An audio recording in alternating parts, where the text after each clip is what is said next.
Welcome to the show.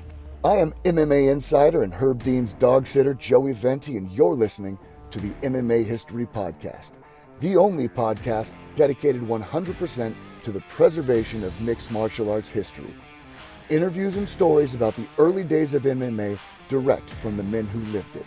Hundreds of interviews, thousands of hours of research, all conducted by the most obsessed mind in the business, the MMA detective Mike Davis.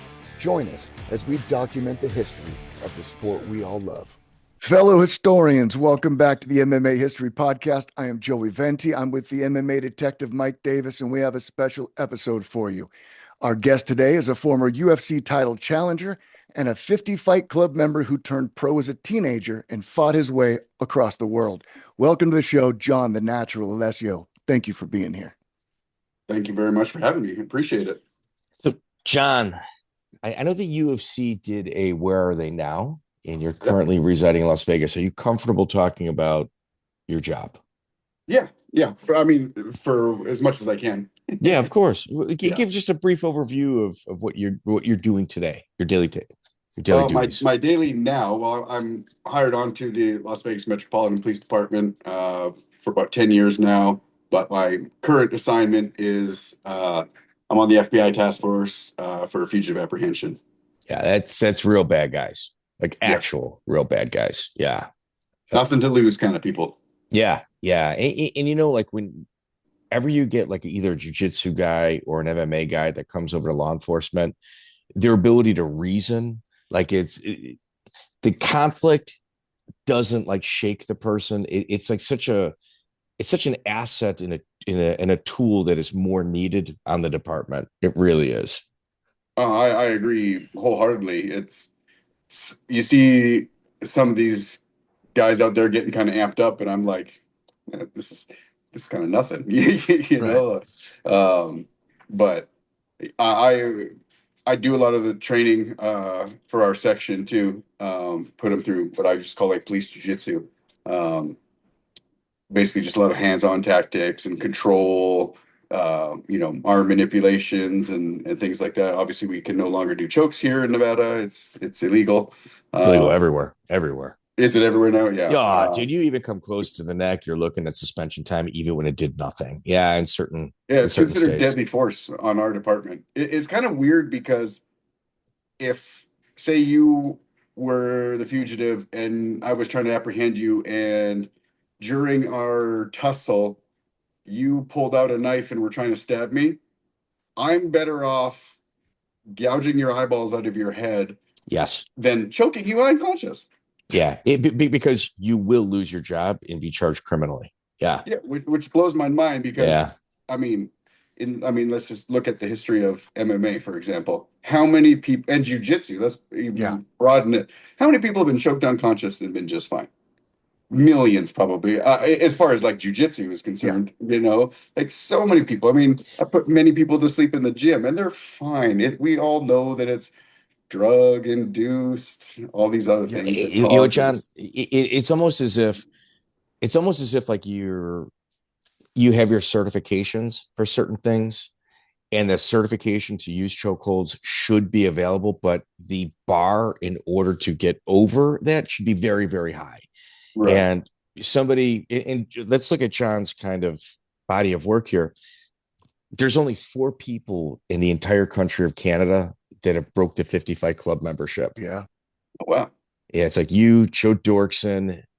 Joe Dorkson. Why am I drawing a blank here? Ivan Menjivar didn't do it. Joe Dorkson. Dennis Kang. Dude, holy shit, dude. Dennis Kang is going to kill me. Dennis Kang. And then there's a guy that he didn't have a high like ladder in regards to where he was, but he saved a lot of shows. So like there's the 3 of the 4 50-fight club members for Canada all fought in the UFC, which is pretty cool.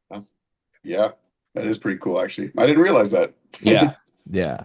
So one of the things that we discovered through our interviews with past fighters is that UFC 46, Javier Vasquez was your training partner, and he was going to fight Matt Serra. Mm-hmm. And that fight got canceled. Yeah. I totally forgot about that. That's crazy. Was that Javi's first ACL reconstruction? Because he had like 3. Man, he had multiple. I was at cornering him the first time he blew it out in the middle of, I think he was fighting Alberto Crane for the King of the Cage title. And I remember it blew out in the first, like, couple minutes of the first round, I want to say.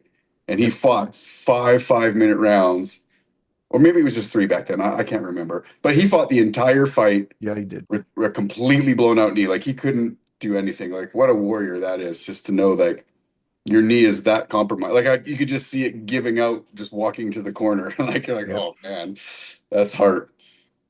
So when his ACL blew out in practice, we asked him about it. He's just like, hey man, it was it was truly an accident. But like, did you know right away? Like, did you hear it? Did I do it? Yeah. Oh, for sure you did. Oh, I honestly don't remember that. Yeah, you blew his that's ACL. Convenient, John. Yeah, John. Hope you maintain this demeanor on a stand. You know, and so yeah. I have no recollection. I honestly did not remember that, man.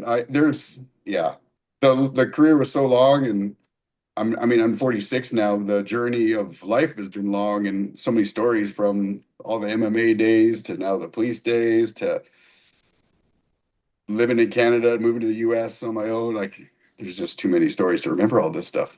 Yeah. I'm glad you guys brought it up. Yeah. I feel bad now. I'm gonna have to send him a text. Javi was an absolute legend, like way ahead of the curve. Oh, his jiu-jitsu was ahead of his time for sure. Yeah. Your beginning started with a guy named Jason Heit. Yeah. So Jason Heit, Joey, you got to look at this guy's record. He fights once in 1997. Okay. And then 3 more times in 2008 and 2009. There might be the longest time off in between bouts, like in MMA history. Yeah. So in between there, he had some professional boxing fights. So not only that, he was making a lot of money doing bodyguard work. And he opened a gym. So he was training guys. He was just kind of doing all those things and never really we decided to stop fighting boxing, that is. He kind of went back to MMA for a little bit, but just kind of focused on everybody else, and just I think didn't really want to do it for himself, even though he was so talented. Still is. I mean, he's still 3-1 as a pro boxer and 4-0 in MMA. Yeah, tough guy. Yeah, for sure. One of the pioneers, kind of like one of those names that doesn't get the credit that's due for the foundation of Canadian MMA. Oh yeah, I mean, on the West Coast for sure. I mean, he got us rolling. I think from like British Columbia, it's me and from West Coast, it's me and Dennis Kang. We're the 2 biggest that came out of there.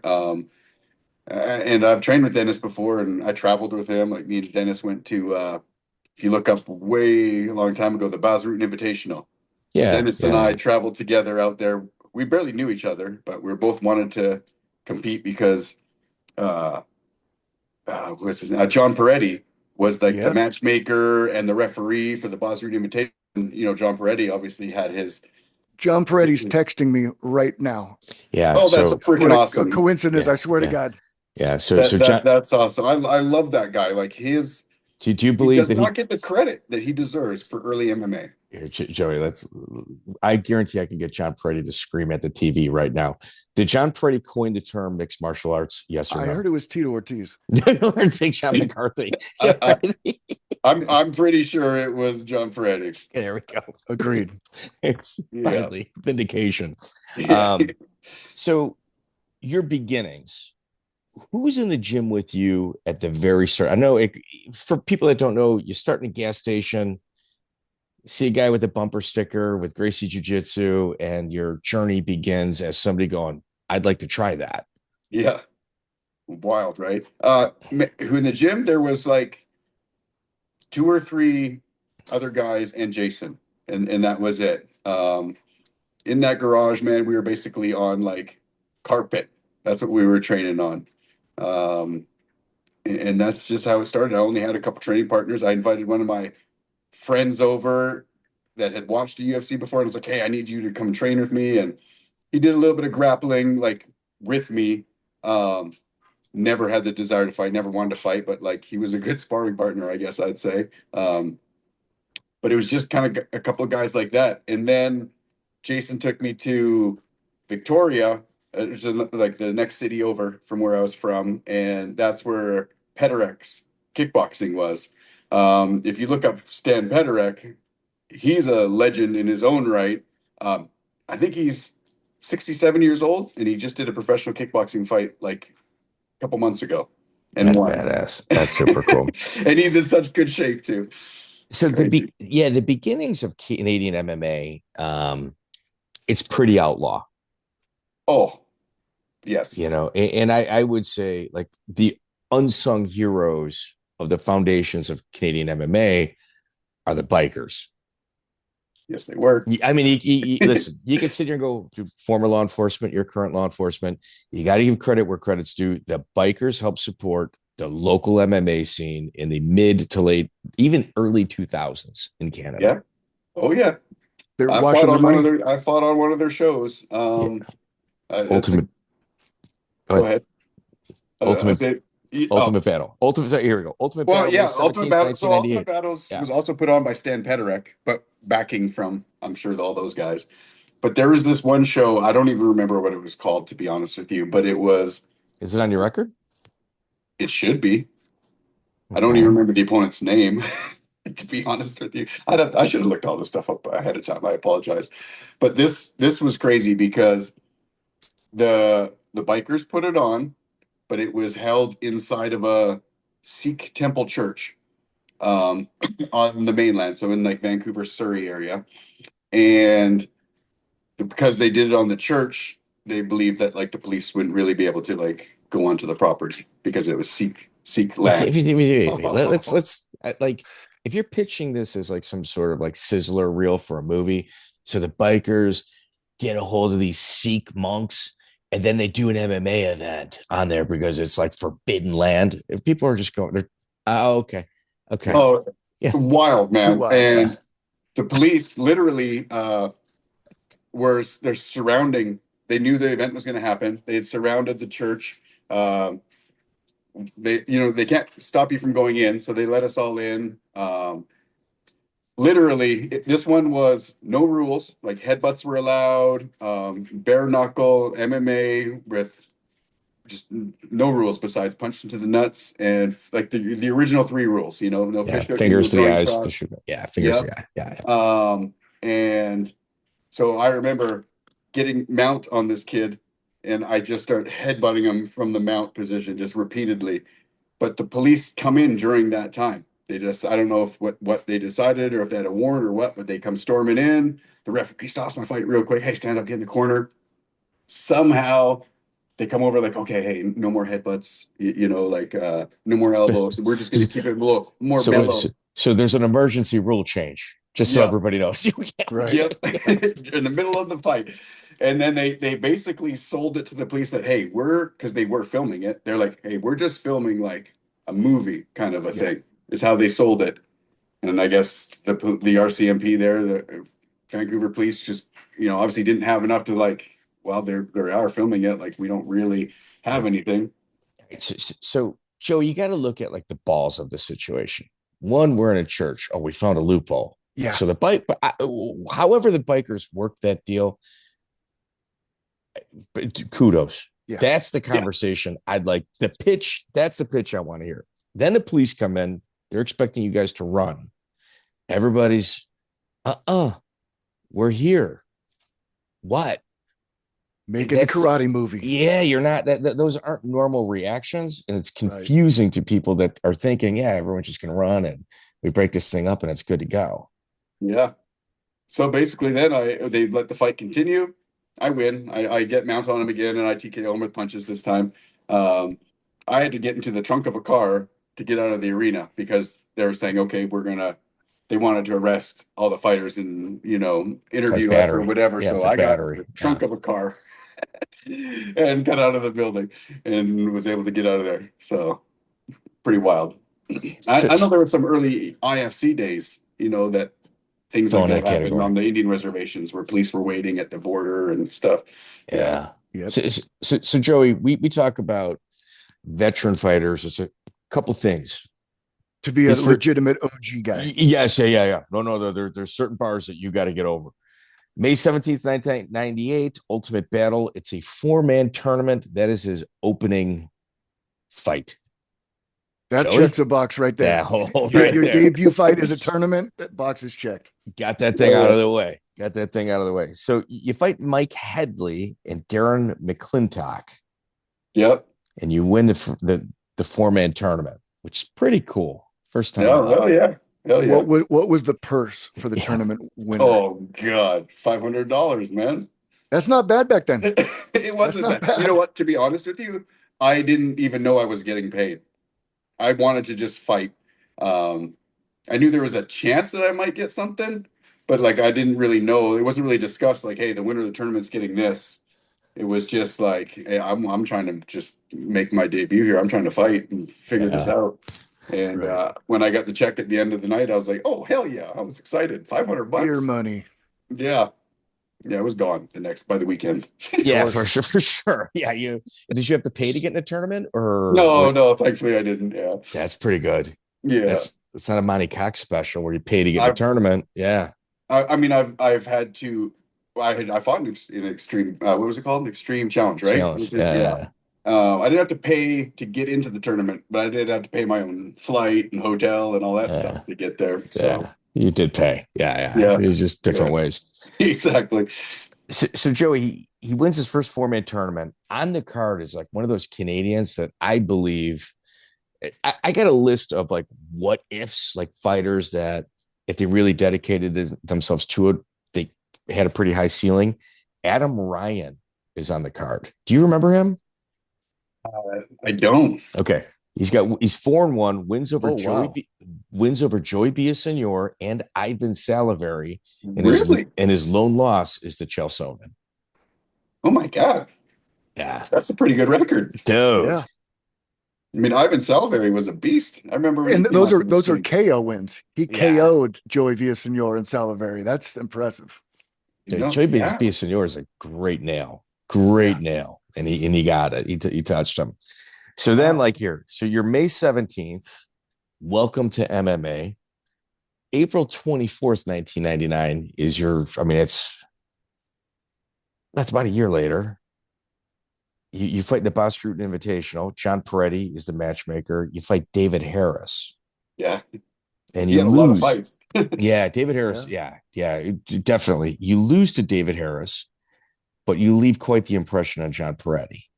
Yeah. I mean, David Harris beat me and Jens Pulver that same night. So that's the first time I'd ever heard of Jens. I mean, back then we didn't. It was not like it is now with the internet. You know, we had the Underground Forum. That's all we had back then. Do you know what the Underground Forum is? Oh, yeah. Dude, you're talking to a former member. Yes. I mean, that's all. You know, I talk shit on there to people, and that's it. I mean, there was really no. I mean, we're still on dial-up. Yeah. And just for everybody to kind of understand, the Underground Forum was like this incredible hub. Alta bought it, destroyed it. All of the members are over at theonlyground.com. So there's actually like a good crew of guys that are still together, still doing the same things that they used to do around the underground. Yeah. Really? Oh, man. Yeah, it still exists. Absolutely still exists. Okay. Yeah. Same guys. What's it called now? Theonlyground.com. Yes. I'm gonna have to check it out. Dude, you gotta go. It is, nothing has changed. I think it would be better if you could post under fake names occasionally because of some of the subject material that's over there. But still pretty good. So David Harris think about this night. He gets you and Jens Pulver. Yeah. Think about that. And I don't think he ever made it to UFC either. No. Yeah. Like the poor kid. Freaking fly. So you leave quite the impression on Perretti. How old are you at this time? Oh, I was 18, 19. Yeah. Just a baby. That's nuts. October 9th, you enter another format. And by the way, that Bas Rutten tournament Invitational was a tournament. Yep. And then you enter into another 4-man tournament on October 9th, 1999. Like that's all you're doing is 4-man tournaments. Yeah. I mean, that's what it was back then. Which one was this one? So you fought Fritz Bonchart and dude, Ben Earwood. Yeah, he's a beast. That was actually an 8-man tournament. I was supposed to fight Sean Shirk in the finals. Really? Yeah. So that tournament had me, Ben Earwood, Sean Shirk, and a couple other guys. That was a freaking crazy tournament. So, Again, like I was so young, I didn't really know how to train. I was just a tough kid. Like I didn't grow up wrestling. I didn't grow up doing karate, kickboxing. Like I met Jason at the gas station and was like, that first tournament I did, I only trained for 3 months. So that's why they started calling me the natural, because they're like, oh, this Yeah. kid's just catching on to everything. I was just athletic. I played soccer, baseball. I was a professional BMX rider at 16 years old, competing against grown men and winning on my bike. And so I just caught on to stuff pretty quick. Um, but I go down to that tournament and I thought running 4 laps around the track was like, I'm going to be in shape, It's but conditioning. I'd spar forever and felt good. But that tournament in Utah too, with the altitude, I was training at sea level in Canada. So I did the first fight and then the Ben Earwood fight, which was, they were trying to make me lose that fight. It was such bullshit. It was two what? 5-minute rounds. I absolutely clobber him in the first round, like big time, almost TKO'd him. Second round was pretty even, but like I'm pretty sure like I won that fight. Like you can't, I wish you could go back and see it, but like, so then they decide they're taking forever after the round's over. They're supposed to give a decision. They say, oh, you know what? We're going to do a 3-minute sudden death overtime round. I'm like, what the fuck? So they do that. Obviously, I win it again over Ben Earwood. And then so they basically, had to give it to me at this point. Like they almost wanted to do like a second overtime round. Yeah. You know? You're gonna keep Um, fighting until Ben wins. Okay. yeah, which was because that Ben Earwood was Miletich guy who was obviously under Monty Cox. So And Monty managed him. And I'll tell you another thing is Ben Earwood ended his career 12-3. He's got a win over Chris Lytle. yeah, Ben Earwood's tough. Ben Earwood's legit. Yeah. Oh yeah. Good wrestler, great athlete. I Good was just gas so tank. exhausted. I Good couldn't gas fight. tank. Yeah. He did. He had a good gas tank. Yeah. Earwood had a Oh good yeah. gas tank. Yeah. Yeah. Yeah. I couldn't go on to the finals on Shirk. The basically I was thrown up in the back. The doctor back there was calling it like altitude sickness. Um, and so they wouldn't let me fight. I'm glad they didn't let me fight because there was absolutely nothing left in me. Sean Shirk probably would have ragdolled the crap out of me. But yeah. Would you get paid for that? Oh man, I think I made $1,000, which is not bad. That's pretty Not good bad for It might have been Monty. 750 actually, now that I think about it. Yeah, It might have been Monty. 750, yeah. Yeah, Monty's not known for paying. He's No. not like he's I you think it know was $1,500 to the winner of the tournament. The win or the guy who gets second, I guess you want to call it, was 1,000, and then I only got 750 because I technically didn't fight in the finals. you should did the Hoist Gracie thing Yeah, just after throw the the towel up to the announcer bell. right Yeah, no, not I even should before have. the bell. Before the bell. Yeah. After your name, throw it. Bell doesn't ring, doesn't count. Give me my money. Yeah. Good point. Oh. Yeah, Bill Mahood also was one of those notorious names Yeah. in that Victoria, British Columbia scene. What was your dealings like with him? Um, Not much, to be honest with you. Just kind of knew him from the scene. He was always good to me. Always got along with him, but we never were close or anything like that. I know he was a little bit closer with the biker scene. Yeah, I think he was a conduit in many ways. I know Yes. he owned a restaurant, sold it, went all in on MMA. Yeah. Um, like I said, Bill is legit as it gets. I think he Yep. was. Kalib Starnes also kind of gets a bad name, Yeah. for like one performance in the UFC Right. while having lots of other incredible performances prior to that. Right. He was also backed by the bikers as well. Big time. Big time. Yeah. I'm pretty sure he's an associate to those guys. I like him. Yeah. I have had no issues with him either. Yeah. Yeah. I always thought he was good. I thought he was tough. But yeah, that fight with man, who was that? The wrestler he fought from Team Quest. Nate Corey. Nick Quarry. Corey, yeah, that's the fight that he got the rap for. I remember Yep. remember Corey was doing this doing the Running Man. Yeah, but Corey never cut the ring off. And here, let's put that in the past. Let's talk about the future. We asked Nate. We're like, oh, so Nate, he went all in on it, called him all types of names. Okay, well, Nate, let's talk about today. You're part of one of the largest lawsuits in the history of combat sports against the UFC for not paying the fighters properly. Kalib Starnes pretty much said the reason that he had issues was because the pay was so terrible. Any regrets, or did that influence you at all in regards to your activity afterward? Not at all. Come on, man. Stop it. Yes, it did. Yes, it did. Yeah. So you can dog him all you want. He made a difference. Sure. Oh yeah. Oh yeah. Yeah. Yeah. So Salt Lake City is one of the most gorgeous places, like visually, that you can ever see. But that altitude's brutal. Yeah, it got me, especially as just didn't know. I mean, obviously training in the sport came so far, like as far as like, oh, I got to train in the altitude. You got to do certain things. And I didn't know that back then. No. But the Bas Rutten Invitational was in Denver, I believe. Oh man, I was hurting after that fight with David Harris. It took me probably 3 hours just to catch my wind, like my breath. It was brutal. Yeah, that was really bad up there. Yeah. Yeah, you got two of those in a row. Yeah. So then who was your contact with Pancrase? Was it Phyllis Lee? Yeah, it sure was. God rest her soul. Dude. Did you get a corner, man?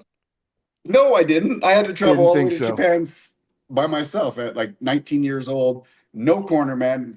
Obviously, I don't speak the language. I don't know anybody. Just get sent here's your plane ticket, and here you go. You're going to fight this guy. He's 176 pounds. I said, okay, cool. I was like 160 at the time. I'm like, that's a little bit big, but like, I'm going to Japan. This is freaking awesome. I get there, the guy weighs in at 206. I was like, you gotta be shitting me. Wait, so let's talk about your meeting Phyllis Lee, another legendary name within the sport. In my opinion, she deserves to be in the Hall of Fame. Oh, yes, she does, for sure. Yeah, she's a shiesty old lady, but yes, but she was also shiesty. Oh, yeah. Yeah. So please, man, please tell us about Phyllis. Yeah, so it was crazy. So that's actually Japan is actually where I met Eddy Millis from the Shark Tank. He had a couple fighters on the same Pancrase card. American, I'm from Canada, but like, hey, they speak English. When I got there, I met them. I was like, oh, this is great. Like somebody I can actually communicate with. Eddie been was here like, before. Yeah, Eddie's Eddie's been to Japan before. He knew the Pancrase thing. He was like, hey, he knew I didn't have a corner man. He was like, hey, do you need I'll corner you? I was like, oh, this is awesome. Thank you. My fight, I lost, but my fight went really good. So that was Kosei Kobuda. Yep. Okay. Yeah. So people understand. Uh-huh. Yeah. And just way bigger than me. 35 pounds bigger than me, which is crazy because when the fight starts, I drop him. One punch, drop him. He goes down. I'm like, oh my God. And my whole thing was like, oh, it's Japanese. You got to be super respectful. So like, I didn't like pounce on him right away. I kind of like stopped and was like, oh my, did I win? And then next thing you know, he grabs me on this, like, like kind of the punch drunk single leg on me. And I'm like, hey, like, is it over? Because I thought he was out. He single legs me and then ends up getting me down. I'm like, oh shit, I guess the fight's still going. And then we basically, here's another thing. Let me back it up. I go to Pancrase thinking I'm doing the slaps, grab the rope gig. This was called the Breakthrough Tour. I had no idea. They didn't tell me this. The Breakthrough Tour was their first no holds barred. It was 1 15-minute round, headbutts allowed. Headbutts are allowed and everything goes. And I was like, holy shit, it's win, lose, draw. So you either submit or knock them out in the 15 minutes, or you get knocked out or submitted in the 15 minutes, or if it goes to the time limit, it's a draw. There's no judges. Let's dig in a little bit. Okay. So Phyllis obviously is known for her communication and also known for you flying out without a corner, but she'll be there with you. Like she'll take your corner man pass, which is a flight. So you go out there underweight. She's done this to everybody. Chris Lytle, like when we had Lytle on, same thing happened to him. And then to everybody. Yep. And then Kosei Kobuda is every bit of 200 pounds. Is there even a weigh-in? I don't recall one. Actually, I recall like maybe for you, scale check. Yeah. For you, there was a weigh-in. Yeah. Okay. And the little face-off thing that happened, I was like, what the heck? Who is this big guy? I didn't even think he was my opponent the entire day until they finally faced us off. And I was like, no, there's got to be a mistake. I kept saying, like, there's something wrong here. They're like, nope, this is your guy. And I'm like, oh, here we go. He ended his career with over 80 fights, too, by the way. Yeah. Holy shit. Didn't he beat Evan Tanner? I think he might have lost to Evan Tanner. But the fight right before me, I think, was Evan Tanner. He lost to Evan. But yeah, he fought everybody. Yeah, at that point, you got to kind of go like the shady promoter. All right. Have somebody pick me up. That's a box. Yeah. Have somebody pick me up and look at the guy's face. And then have him pick this guy up and look at his face. Clearly, there's a difference here. Never mind the scale, Like, yeah. Wow. Oh, that was crazy. So you're 19 years old. I'm sure mom and dad are thrilled that you're now doing this internationally, rather than just crossing the border. they didn't quite understand. I mean, they didn't at the time I had an apprenticeship to be an electrical engineer, and a real job. Job. And I didn't want to do it. Like, I was becoming all in on fighting, and eventually I ended up quitting. And that's when after this fight, because I met Eddy Millis, at the Pancrase. He's like, hey, come to California, come stay at my house. And that was it. I was like, I'm quitting my job. Yeah. I come back. I tell my mom and dad, like, hey, I'm getting a flight to California. And I don't know how long I'm going for, but I'm going. Yeah. So, mom and dad, I had to get in the trunk of the car to leave the fights in Canada. I can walk out the front door with these. It's fantastic. Yeah. Yeah. And mind you, they've been to most of my fights too. They went to my first tournament. My dad literally had to drag my mom in. But she went. But what's funny is I could hear her the most during the first fight. And she's telling me, kill him, Johnny, get him. And I'm like, this is the same lady that was like, you can't fight. Because I was only 17 years old, but the fight fell right after my birthday. So I was 18. So I kind of did it out of spite, like, hey, I'm going to do this fight. You can't do this. You're not 18. And I was like, it's right after my birthday. I'm going to do it. I'm a man now. To be a punk more than anything. Yeah, I'm a man now, Mom. You don't get it. Yeah. And then I had to follow through. So, so let's talk about like graduating high school. Your buddies from high school, were they on board with this? Did they come to your fights? Did they support you, or was it just kind of like? I had a lot of friends come, but they didn't really know it yet either. It was still so new. Like, you could only really, like, I had only started just renting the UFCs on VHS, So when they knew that that's what I wanted to do, they were like, they didn't get it really, but a few of them would come and watch me fight, and they were like, "This is pretty cool." And then eventually, as it got bigger, like when I got into the UFC, like, it was a big deal. Like, my hometown put it in the newspaper, and it was, it was a big deal at that point. But all the stuff I had to go through just to get to that point, I was alone. Yeah, you did it. You didn't have any issues. Like, it didn't matter the promotion or promoter. Like, you were a yes guy. Like, you wanted to do it. Ryan Chenoweth, who's the promoter for Neutral Grounds, November 20th, 1999. You fight Jason Meters on that. That was a smaller show, but it was at least California. Good card, though. Yeah, it is. Big time. Yeah. A lot of good names. There is, right? Yeah. How did the Meters fight go again? You win by decision. Okay. That's what it says. Whether that. Yeah, no, it was true. I remember he was a black dude, right? Yeah. Yeah. Okay. Yeah, I remember it now. Yeah, he was tough. I remember being a little bit nervous for the Meters fight because I'd seen him, because I'd already moved to California by then, and wait, hold up. You say you moved to California. Let's really look at this. October 25th, 1999. You're in Japan.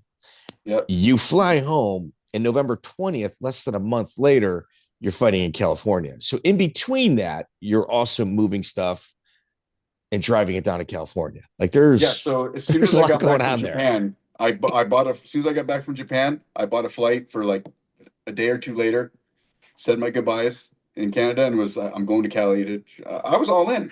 Like, this is what I wanted to do. Again, cool. Like my parents were like, okay, you know, like we love you, we support you. They didn't think that it was going to be possible. They thought like I'd be coming back, you know, and not going to be able to do it just because. I mean, they weren't really wrong. I mean, at the time, like that's a tough way to make a living, you know. But that's also why I live by anybody, anytime. Pay me, I'm going to come and I'll fight whoever you got. Are you one of those guys that back in the day? These are my tools. Yeah, I take them everywhere. You know? Yep. Yeah.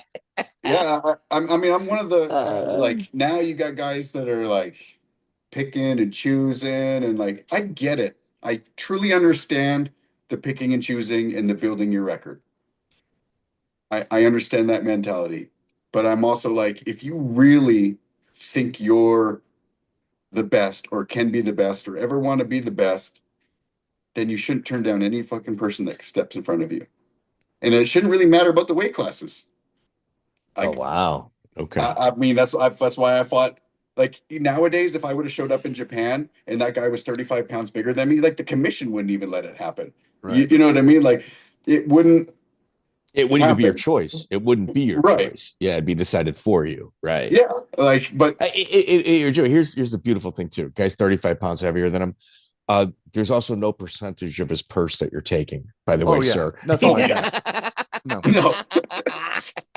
I mean, there's cards that you were lucky that you were actually thankful that, oh man, they actually followed through and paid me, because there's been events where you don't get paid, you know? Well, I mean, Chenoweth's good reputation as a promoter, but it's a smaller show. Like you went there to fight. You didn't get to go there to get paid. You went there to get a fight. Yeah.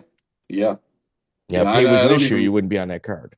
I don't even remember what I ended up getting paid for that. It was probably garbage, but probably $1,000 or something like that.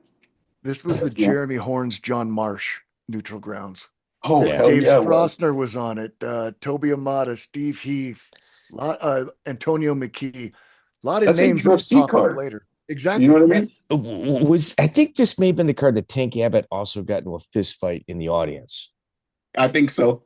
He did that. I remember Tank being one of those. Dude, Tank denied that. I know my information is good. Tank got in a fight in the audience that night. I believe so. I remember Tank sitting there, actually. I don't remember him getting into a fight, of course, but I don't doubt it at all. It's not a far jump of a conclusion to make. Exactly. He probably just don't remember it. Now you move to California, which that's a pretty big deal. I'm sure everyone is. You didn't give anybody enough time to allow doubt or just conversations to come your way in regards to. You left right away. No, I'm gone. See, I've made up my mind. It's probably the smart thing to do when making a decision. Just make it. Don't wallow or in it or wonder about it. Just make your decision. Yeah, I agree. And a few weeks later, like you haven't even really settled into your apartment yet. You go to Super Brawl 15, December 7th, 1999. Egan Inoue, who is a freaking legend of racquetball, a racquetball pro and a professional swimmer too. He was an amazing swimmer. You know, that's another fight. Yeah, he's huge too. Like he's a big dude. 35 pounds bigger than me. So what's funny is I'm training at the Shark Tank and got a couple of guys on the Shark Tank team that are fighting on that card. And TJ's calling Eddy, because Eddy Millis. You guys know who Eddy Millis is? Of course. Yeah, we've had him on a couple times. We may have had him on. Oh, nice. Times. Okay. Yeah, I haven't talked to Eddy in forever. I would love to reconnect with him. Yeah. It's Jay been Martinez, so long. Yeah, we've had him and Jay Martinez on. Yeah. Oh, fuck, man. Jay was awesome. I love Jay. Yeah. I haven't talked to him forever either. So TJ Thompson was calling Eddy and was like, man, I can't get a fight for Egan. I remember Eddy's little desk. We had a small little gym. Eddy's little desk was right beside the mats. I'm overhearing it. And I go, I'll fucking fight Egan. And then Eddy is like, John will fight him. My new guy. And TJ's like, I'll do it. The next thing you know, I'm going to Japan. I'm going to Hawaii. I'm going to Hawaii and I'm fighting Egan anyway. I'm like, oh, here we go. I remember weighing in.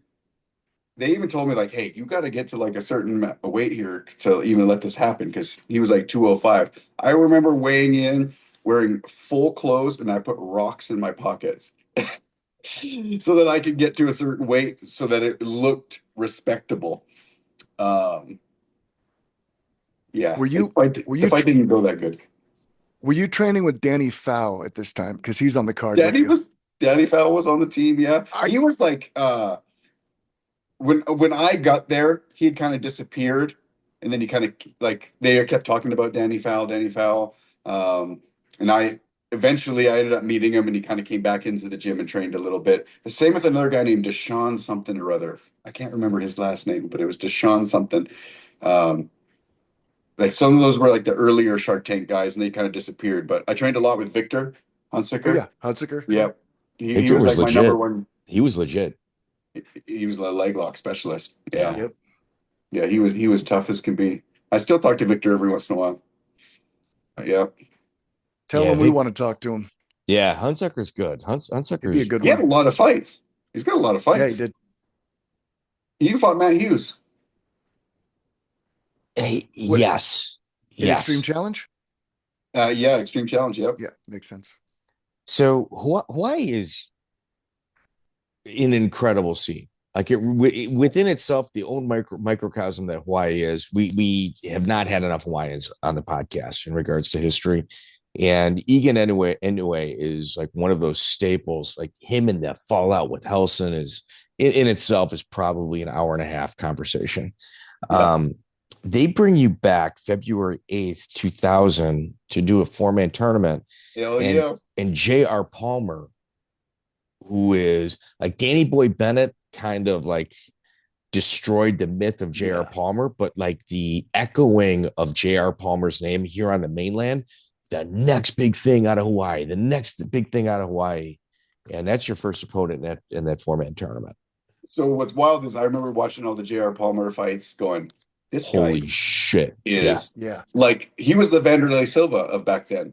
Yep. He's like Melvin Mann. He's like Melvin Manhoff. Yeah. Yeah. Just a nutcase. And I remember him in Super Brawl, watching him in Super Brawl, where he ends up gas pedaling the guy's face, like soccer kicking that French guy's face until he was unconscious. Yep. And I remember telling my mom, because she had seen some of these Super Brawl fights with me, she would watch them. I go, Mom, I'm fighting J.R. Palmer. And she was scared. She was like, oh, Johnny, what are we doing now? What are you doing? This guy's very violent. And I said, don't worry, Mom. I'm going to be, because he had never been submitted. I go, I'm going to be the first person to ever submit J.R. Palmer. And she goes, okay. Nice. And I did. I went out there and I choked him out in I think it was like 1:40 or something like that. Okay, John, I believe you. Okay, that's it. There you go. I got Mom. Don't worry, I'm going to be the first one to ever submit him. And I followed through with that one. Yeah.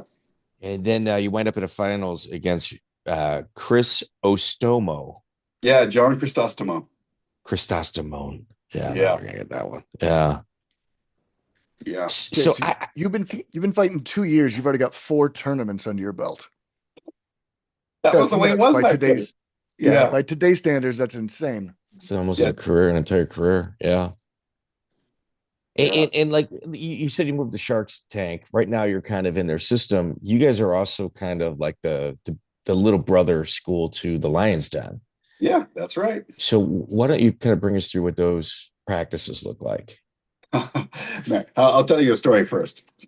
Let me tell you this about the night that I moved to California. So I land at an Ontario, California airport. Eddy picks me up. He goes, hey, we're going to go out tonight. We're going to take you out. I'm like, okay. I'm like, I'm only 20 years old. Like, I know in the US it's 21, right? I got you. We're going to be okay. All right. Hey, have you guys ever heard of something called Club Rubber? Yeah.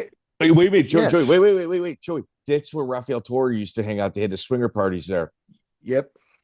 That's it. Okay. So Club Rubber, who was promoted by like John Lewis, the John Lewis, the black belt, I can't remember the other guy's name. Parties in outer space, John Lewis. Okay. Yeah. So they throw this Club Rubber, which is a huge rave. He's like, "Hey, wait. Let's guess on his partner. Was his partner an MMA guy?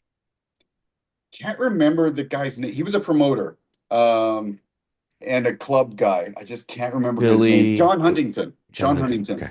Yeah. John Lewis is the man. He's the man.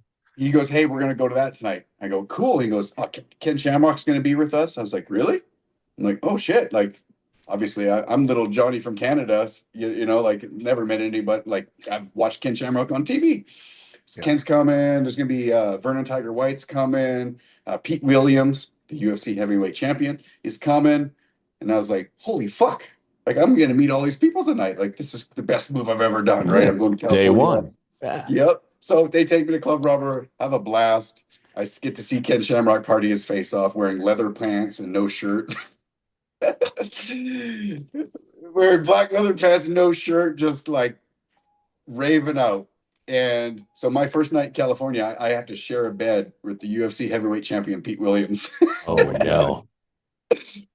Yeah. So that was my first night in California. So, was Tony Galindo there? Tony was there. Yes, he was, that dirty bastard. He's the best. Yeah. He was a wild man. Yeah. He was a wild man. Yeah. We did an interview with Tony Galindo that is our most viewed ever. And he just tells the truth. Doesn't pull punches. It doesn't pull punches. You know, and it's like all the rumors that we had heard that Joey and I had been kind of like sitting on, we would just either confirmed or denied him and added to it. Oh, dude, it's ridiculous. Galindo is the best. Absolutely, man. No, those guys partied. Those guys partied hard. They would train hard and party hard. I remember basically like my initiation into the lion's den. I had to go through it. You know, our training session was 5-minute rounds on the jump rope to warm up. We would do 5-minute rounds of MMA grappling, 5-minute rounds of kickboxing sparring. This is all one training session. Mm-hmm. And it didn't matter. Like Ken Shamrock was my fifth round. He's on top of me again. Ken's Ken, who's 225 or some shit. I'm little Johnny, 165 pounder. And, you know, I was still a kid. I hadn't put on any man size yet. I remember he just got side mount on me and just elbowed me repeatedly. All I knew was just like, I can't get out, but I can't quit. Like, I just got to keep going. My ear was so black. It looked like it was frostbitten. It's weird. My ears never really got like bad cauliflower or swelled, but they bruised. It was so black that like I thought this thing's just gonna fall off like any day now. It was so dead looking, and it was all because of Ken Shamrock. Just initiation into the team, you know. But we had a lot of fun training with those guys. Vernon Tiger White, Tony Galindo. I'm trying to think of some of the other guys that were down there. Did you ever train with Ryan Kilpatrick, Ken's brother? No. Oh, maybe. I know that Frank was never around at that point. Yeah. But what about Bob Shamrock?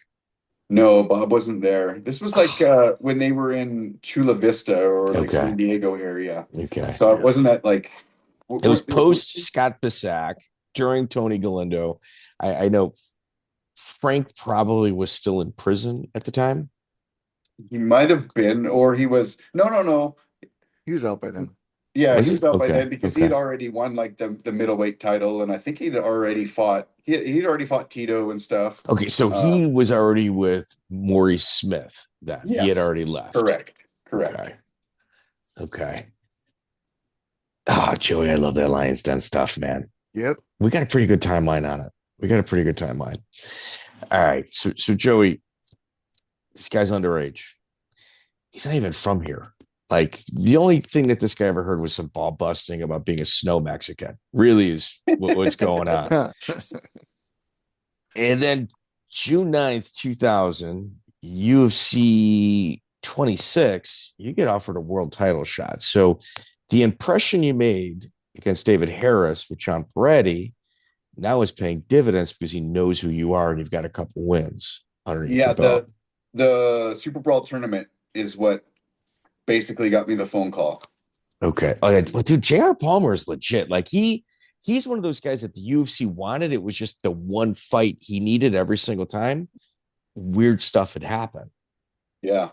Yeah. That was the tournament that fall into that category. Put me over. And then, so full truth, they offered, do you want to fight Matt Hughes or do you want to fight Pat Miletich for the title? I said, well, what kind of fucking question is that? Give me the title shot. Yeah. You're offering me a title fight or Matt Hughes? First of all, like, I knew who Matt Hughes was. I knew his wrestling capability. I was like, that's not a good fight for me. Like, yeah. Again, not that I was underestimating Pat or anything. I mean, but why would I just not take, hey, let's go for the top. I'm shooting for the stars. That's what my whole point of what I've been doing is. And now I get to fight for first of all, I get to go to UFC. Second of all, you're giving me the most prestigious fight in the world possible. Yeah. Sign me up. Dude. You have to. Yeah. Hey, dude, any less of a response, you're not a 50 Fight Club member. That's true. Yeah. No, you're not. You're not a 50 fight. Any less of a response than that, you get maybe 25, 30 fights. No. Yeah. That was a dream come true right there. Like, and so, like, I still can't wrap my head around it to this day, to be perfectly honest with you. Like, I still can't, like, capture. I wish I could recapture the moment because it's been so long and it's passed me by, but, like, again, like, if you think about it, like, how many people actually get to reach a UFC championship fight? It's not that many people, right? Like, I don't know less than 1%, right? And I got to do it.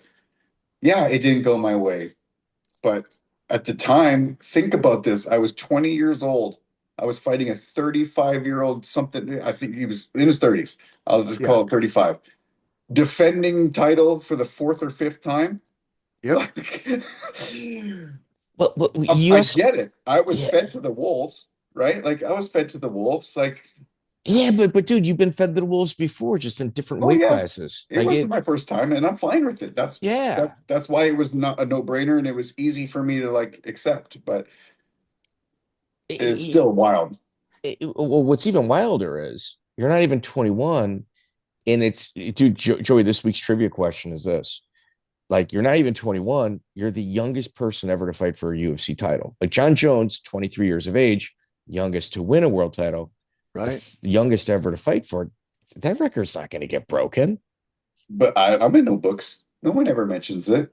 You'll be in our trivia, though. Yeah, dude, come on. It's more prestigious. It's pretty crazy, though. Yeah. Like, you would think, like, out of, like, they always post stuff about, like, oh, the youngest this. Like, it's never brought up. And again, like, I get along just fine with UFC and Dana White and stuff, but it's just sometimes funny if they don't want to acknowledge something, it doesn't exist. Kind of like John Perretti as a matchmaker, right? And one of the biggest influences ever that this sport, like, he should go into the UFC Hall of Fame. For sure, we advocate for that all the time. He definitely deserves to be in there. And it's such a no-brainer. Like, it's a no-brainer, but like, well, it's old. It's old. Yeah, exactly. It should have happened already. Yes. Yeah, it is old. Yeah. And like, if you look at, like, the term modern mixed martial arts, like the modern era, the beginning era and the modern era is such a fast turnaround. It's the second matchmaker ever. Like, he had it right away.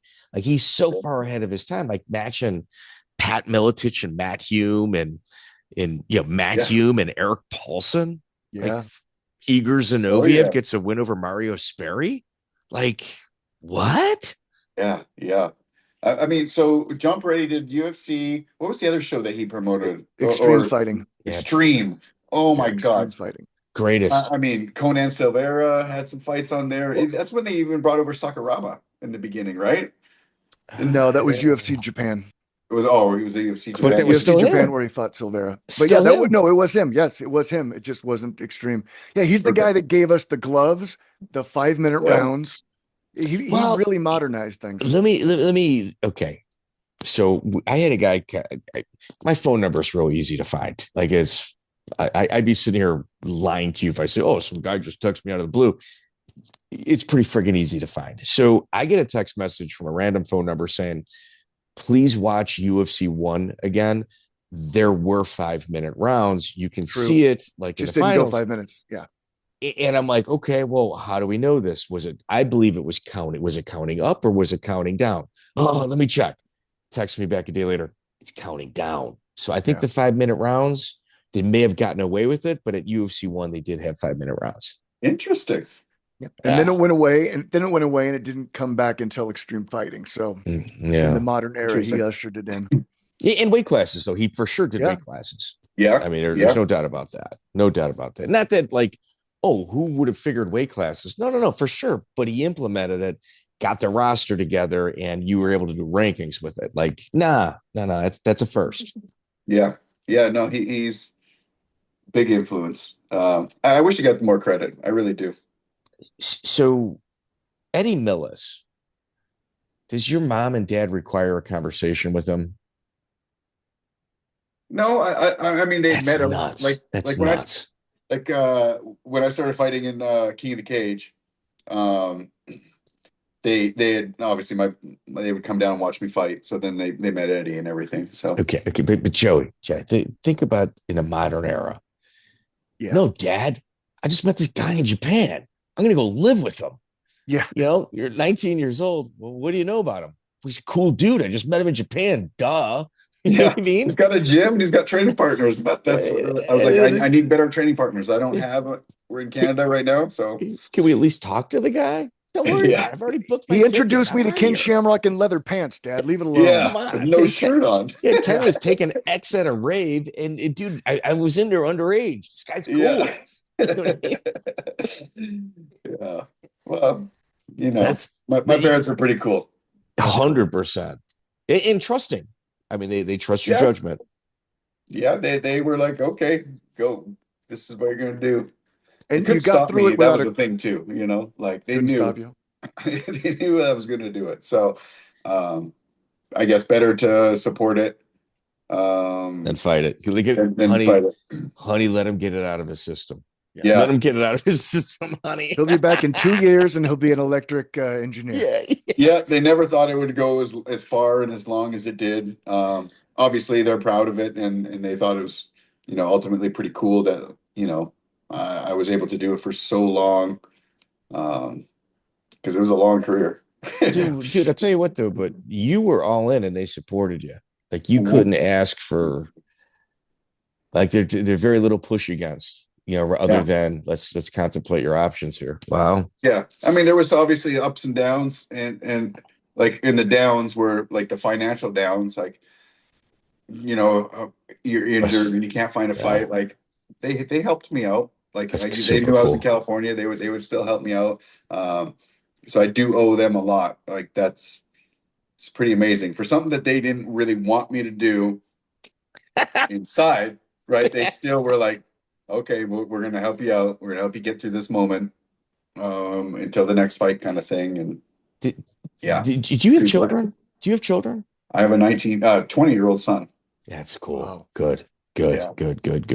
One and done them. Yeah. When we had Amri Bitech, or when we had Pat Miletich on, he said that the armbar he caught you with, he learned in the locker room from Amri Bitech. Yes. Oh, I heard the same story, that bastard. But it was a wicked armbar. That thing popped my arm like 4 or 5 times. I thought it was busted, but yeah, he hyperextended it real bad. What's crazy is, wait a minute.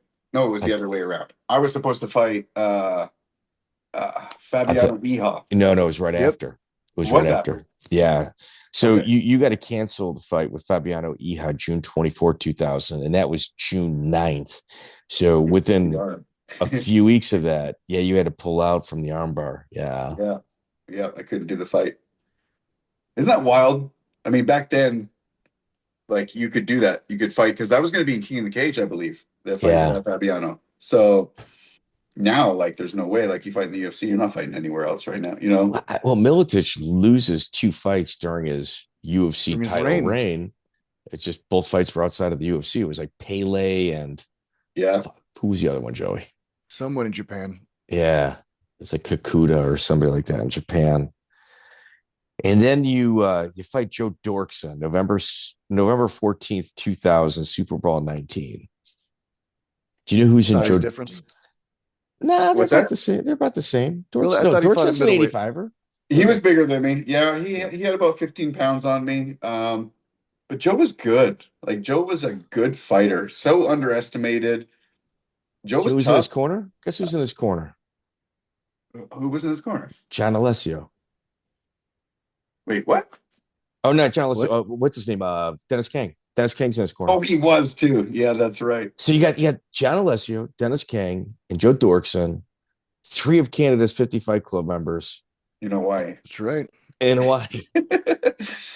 Yeah. I shouldn't have fought Joe. I wasn't training very good right then. It wasn't a good moment right there. I'll say that. I remember just going like, why did I take this fight? Why am I doing this? I wasn't ready. I'm not saying, again, I respect Joe. Thought he was tough. Was Not saying that like self-doubt? No, like I just wasn't physically ready. Like I didn't have a good training camp. I wasn't in shape. Yeah. How does that happen? Just You partying or? yeah, pretty much. I was just young and That'll like, do it. thought like, was that my when was that fight exactly? So it's November 14th, 2000. So it was that would that be my next fight after the UFC? It Yes. was. Yeah, I think that's what it was. Yeah. I was just going through that, like, I just lost my big opportunity, hoping like, okay, like when's the UFC going to give me like a fight now? Like, let me, like, I came in and fought your champion. Like, when are you going to give me a fight to like get into there? They cut me. Basically, I lose the fight and they cut me right away. And I was like, well, that's fucked up. Like, Yep. I came in and fought your champion and now I don't get like a build, like, hey, let's see if we can build this kid. Like I'm a up and coming prospect. Like I thought you were going to give me some love. I'd even asked for John Lewis, which is kind of funny at the time. I remember talking shit backstage of the UFC after the Pat Miletich fight, and I said, "Why can't you give me some?" And John Lewis was standing right there. I don't even know if he'd remember this, but I go, "Why can't you give me somebody like this guy right fucking here?" And I was calling out John Lewis backstage. But anyways, yeah, I got cut, and I think I was going through just that, like, what the fuck? I was pissed off, disgruntled, basically. That like Maybe not your most mature. You're not even 21 yet. Oh, I was a kid. I was a punk at the time, so I was gonna party, and then like I'm like, oh shit, I need money, So I took the fight. And I probably shouldn't have. I probably should have got my shit together, and I didn't. But it is what it is. But that's just kind of life. Like, if you really think about it, it's just like you need those experiences to become who you are. Yeah. Yeah, it's all good. It's like, do you learn from it or not? Like, if you didn't learn from it. Yeah, exactly. Looking back, it's like, okay, I should have handled it all much different. Should have just went to like the mentality of back to the drawing board. Like, it's UFC's loss, not mine. Like, I'll get back there, which obviously I did change the mentality eventually. And I did get back there on 2 more occasions. Yeah. UFC was only doing like 4 or 5 cards a year at that time. So their roster wasn't deep, man. It wasn't personal. True. So I took it personal, though. Of course you did. But Joey, at this time, I think you'll agree with me. It's like this was like a big event for us. Anytime a UFC was on, because there were such few events, it was just like, dude, I'm not going to the concert, not going to the bar. If you got no lady, she can come over, but we're watching this. Yep. And you didn't really know the card until you saw how it laid out on TV. Mm-hmm. Like I'd heard your name, like, oh, this kid from Canada, the natural. Like everybody was kind of like on the underground forum and stuff like that, kind of saying your name. But even the underground forum didn't have the UFC card. They had the main event, the co-main, but you never knew the undercard. Yeah. And I think the main event was Kevin Randleman and Pedro Hissa. Is that what it was for the rematch? Yeah, the rematch. Yeah. I remember Coleman. Randleman got his leg kicked so many times that it was swollen right up. Do you guys know who Andy Anderson is? Dude, he was. Yes. Dude, we just interviewed him. Absolutely. We interviewed him from prison. From prison. Oh my God. I remember going, so this is at the UFC. And they're like, hey, we're having a little party up in the hotel room. I'm like, all right, cool. I'll go up there. I need to put some salt in these wounds. And Kevin Randleman's up there. And Andy Anderson walks in with a briefcase. Literally, like, opens the briefcase up, opens it up, and the inside of the briefcase, goddamn, you'd think it was Fear and Loathing in Las Vegas. He had every single drug that you could imagine hanging from little baggies in this briefcase. Like, basically, like, would you like this? This is an upper, this is a downer. I got this, I got that. And I'm going, I'm just a kid going, what the heck is going on here? Like, I remember watching Andy Anderson get the shit kicked out of him in a singlet on UFC, by John Hess. Andy Anderson was a pharmacist. I think those were just medications, pills, potions, elixirs, and nothing illegal. I for one don't believe that story at all. It was wild. Doesn't ring true. Yeah, it was Andy was a wild man, and he had his own like plane. Yeah. What did he do anyways? What was his thing? I can tell you what's not true. What's not true, it was that he was tied in with the bikers. Okay. Started businesses in order to clean money, which is also not true. That's not and good. Which is also not true is those businesses started becoming successful, and it became more problematic for him than it did helpful, because it was like, well, we started it for this reason, and that's what's going on. And you know, if I were to tell you something about Andy Anderson, does he have his flaws? I'm sure about it. We all do. But when you do that type of business with bikers at the level that he was doing, and there's no issues and no problems and no snitching or no death attempts, it tells you you're a friggin' honorable guy. Sure, absolutely. You know, because there's no judges or lawyers in that world. Like, it's swift justice. Yeah. Oh yeah.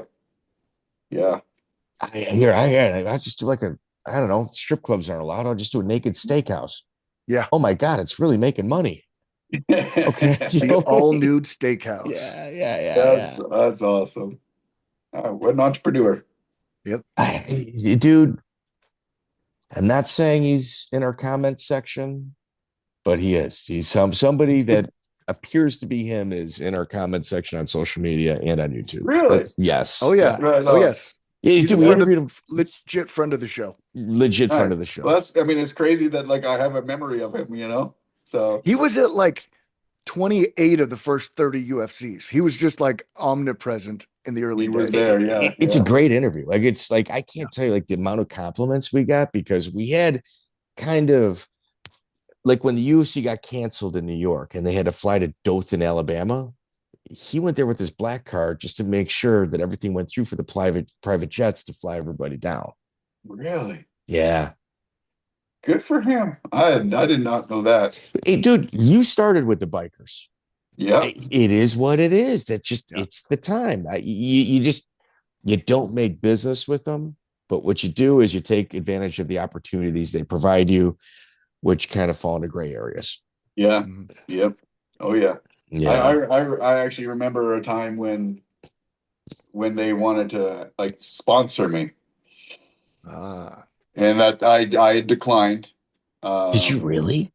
Yeah, I knew that like I can't really go down this route in life, like to the extent that they wanted, you know. That's very mature of you. That's very, very mature of you. I'm glad that I didn't, you know, like looking back, especially obviously with what I do now and like all the like the route that it could have brought me in a total different direction, you know. John, there's multiple different kinds of police officers in terms of personality, but the officer I always hung out with and I really just kind of gelled with are the guys that, had they not made good decisions, they'd be very, very, very good criminals. Because they're smart. They've got the criminal mindset. And those guys are phenomenal cops. They understand gray areas, like the whole bullying thing. They're not doing traffic.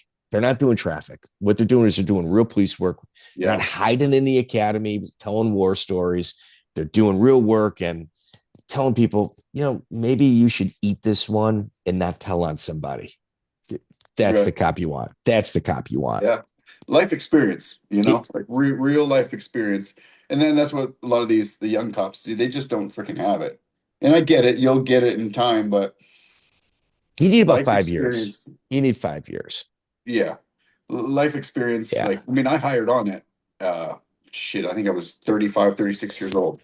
That's the ideal time. Like anything under than 25, you're risking making the news. And I'm not saying you can't do it. I'm just saying it might not be in yours or society's best interest. Yeah. And then the way I look at it too is like, say you're in a DV, domestic violence type call. You show up, you got a man and a woman growing, 40s, 50s, whatever it is. They're having their disagreement, battery or not, it doesn't matter. A 22-year-old cop shows up and now he's giving advice to him or her. Come on. You can't. So, I'm in Cook County, and the Cook County Sheriff's Department is where I cut my teeth. And oftentimes the people that would come over, it would be like kind of a stopping ground before they went to the Chicago Police Department. And I'd just be like, man, do you know the difference between a GD and a BD is? The gangster disciple, black disciple. Do you know that? Maybe you ought to hang out here for a little bit before you kind of go over there and learn that the hard way. Like you got to understand that type of stuff. And it's like, it's cool you're from the suburbs, but don't come here thinking, dude, I'm coming to CPD just so you can tell war stories at the bar and your posh suburban area. It's like, no, dude, you gotta, I don't know. Yeah. Well, you don't really know how to talk to those people either, right? They're not going to be able to relate to you. Yeah. Like I can get along just fine with some of the worst people in the world. Okay. So John, like Joey and I, we've actually done really well with like prison interviews. And the first couple guys, we even did Hermes Franca, who's a monster. Yeah. And Joey called me up just like kind of shaking afterward, going, oh my God. And it's like, no, dude, it's part of the job is being able to relate to somebody. It's kind of monstrous. And give them respect, give them their dignity. Don't open opportunities for them, but at least hear them out. That's it. That's it. Oh yeah. Mike's particularly good at that kind of a thing. Yeah, well, I mean, not so much. Years, 15 years of dealing with shitbags and really shitty behavior people. Yeah. Yep. Yeah. Oh yeah. That's a job. That's a job, dude. That's what it is. All right. So Yves Edwards, you also have a canceled fight against him. It's on Bushido 2, which is Frank Shamrock's organization. Yep. There was some shady shit in regards to this organization as well. Well, so what's crazy about this whole show too is it's in Arizona. Yeah. They have a crazy monsoon that night. So basically, because it was going to be outdoors, the event. So the event doesn't happen for the most part. They say they moved it indoors to this arena. I don't even know if it's called arena. It was a gymnasium. And I ended up having a jiu-jitsu match with him instead. Huh. That's what happened. It wasn't even a fight. Why? I mean, they cancel the fight to do jiu-jitsu. Why? Because this isn't the one where Shamrock ends up doing a grappling match against Bob Cook, is it? There was one event that rained out, and that was part of the deal. It might have been. I don't remember them being on the card. Did they pay you? Did they pay you? I don't even remember. So maybe this was just his way of not paying out the purses because they couldn't afford the purses, but they had everybody there. But like we've had several people on this just going, oh, dude, it was backed by the Yakuza. Like this is Frank trying to, extend the Bushido mafia, Japanese mafia money this way. And it was short-lived. I think it was Josh Thompson that said it in that interview. Because Josh got stiffed. Did he? I didn't even see. I That's fine. I didn't even know he was on the card. And have you guys talked to Yves? Of course. Yeah. Yeah. Because I don't really remember much about it. I remember like kind of getting ready for the fight and going, and Yves Edwards at the time, I was like, he's legit. And I was like, this is going to be a fight. Like I was in for it. Real fight. Yeah. Yeah. I was like, this is going to be a good one. Like I got a really good opponent on my hands. And then I remember it didn't happen. We just ended up doing a grappling match. I think it was a draw or some shit. Yeah, I don't remember the full circumstances, but I do remember it being shitty weather, monsooning. So they like moved it inside on some mats. But as far as like the small details, I don't even recall. So Thomas Denny, September 29th, 2001. Wild man. There's so much interesting things in regards to this. One, he's 165 and you're 174. Well, is there a weight issue, or was it just kind of just show up and whatever happens, last minute replacement? What's going on with this one? No, I mean, we both made the weight. I think he was just underweight. I think it was 175 pounds. I think was what the fight was supposed to be at in King of the Cage. I remember he was training with Joe Daddy Stevenson in Big Bear, California for this fight. He was getting ready. He was like, I'm coming. Ted Williams. It was Ted Williams and Joe Daddy Stevenson. Yes. Yep. Yeah. Yep. He was like, I'm in Big Bear training. We were both from the Southern California area. I mean, I've lived there now for some years and obviously built the name up. And so he was like out to get me kind of thing. And I'm like, bro, I'm going to work you over. But so I think that he was just underweight because he was training up in Big Bear and he was training so hard. He was like, I just remember him like ranting and raving about how good a shape he is. He's going to run through me and all this stuff. And I remember I converted him in like real quick, but you did, but like you represented Bad Seed Inc. at this time. So you left Shark Tank. Bobby Hoffman. Yeah. Bobby Hoffman was with the Shark Tank for a while. Yeah. So me, Bobby, John Cole, another guy named Chewy Morales, we were all training at the Shark Tank. I had a house with John Cole. We turned our garage into a little gym and we were just joking around and we called ourselves, like me, Bobby, Chewy, and Cole, we kind of call ourselves Bad Seed Incorporated. Just messed around more than anything. We were kind of splitting off from Shark Tank. We were kind of beefing with Eddy a little bit. We started training. We also started this place called, Cardio Fit. It was like a gym, but they had a matted area. So they started like letting us use that also. So I also had my garage and they also let us start using that area. And it's kind of when I also started training with Romy Aram and Javier Vasquez. So like we had our own little thing, but we would cross train with those guys. And we're kind of leaving Eddy at the same time. That's kind of when Bad Seed came into play. What was it like dealing with Bobby Hoffman? It's a fucking nut. Yeah. Crazy. When was the last time you saw him? Oh, it's been since those days. It's been forever. We've been trying, dude. I Centerville, Iowa. There's like a couple businesses whose owners are listed with the same. I mean, it's a common last name.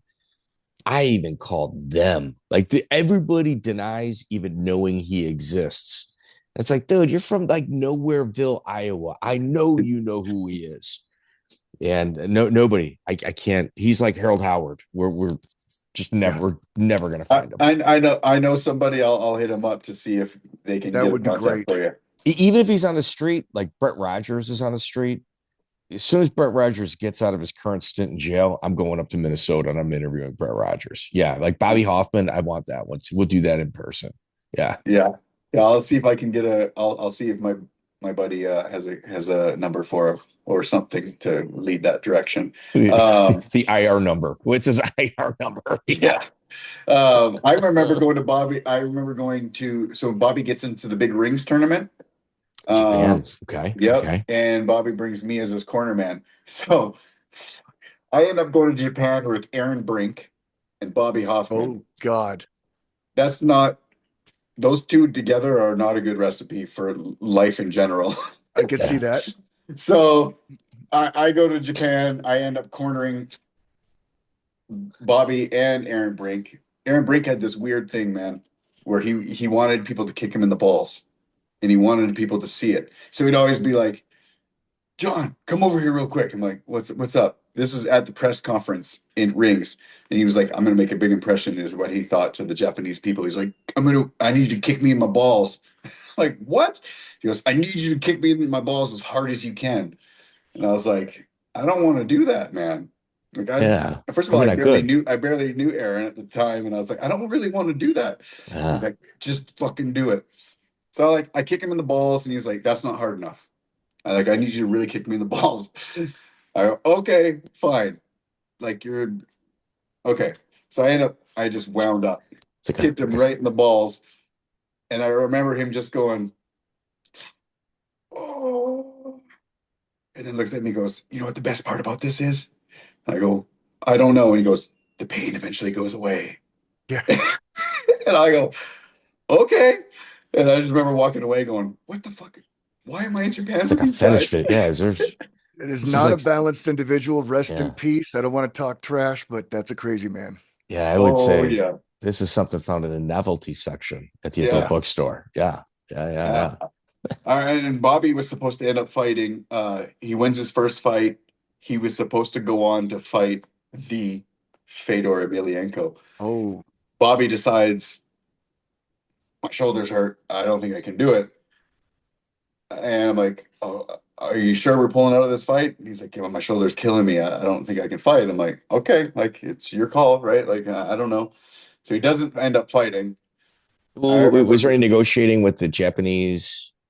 There might have been at the time that Bobby was doing, like, on his own behalf. Because he used to be represented by Monty Cox, but at that point he was kind of doing Bobby things. He actually left death threats on Monty Cox's answering machine, which Monty played for the police department. So but Bobby was a little bit of loose cannon. We went out after the fights. We're in Roppongi, which is like the party town of Japan.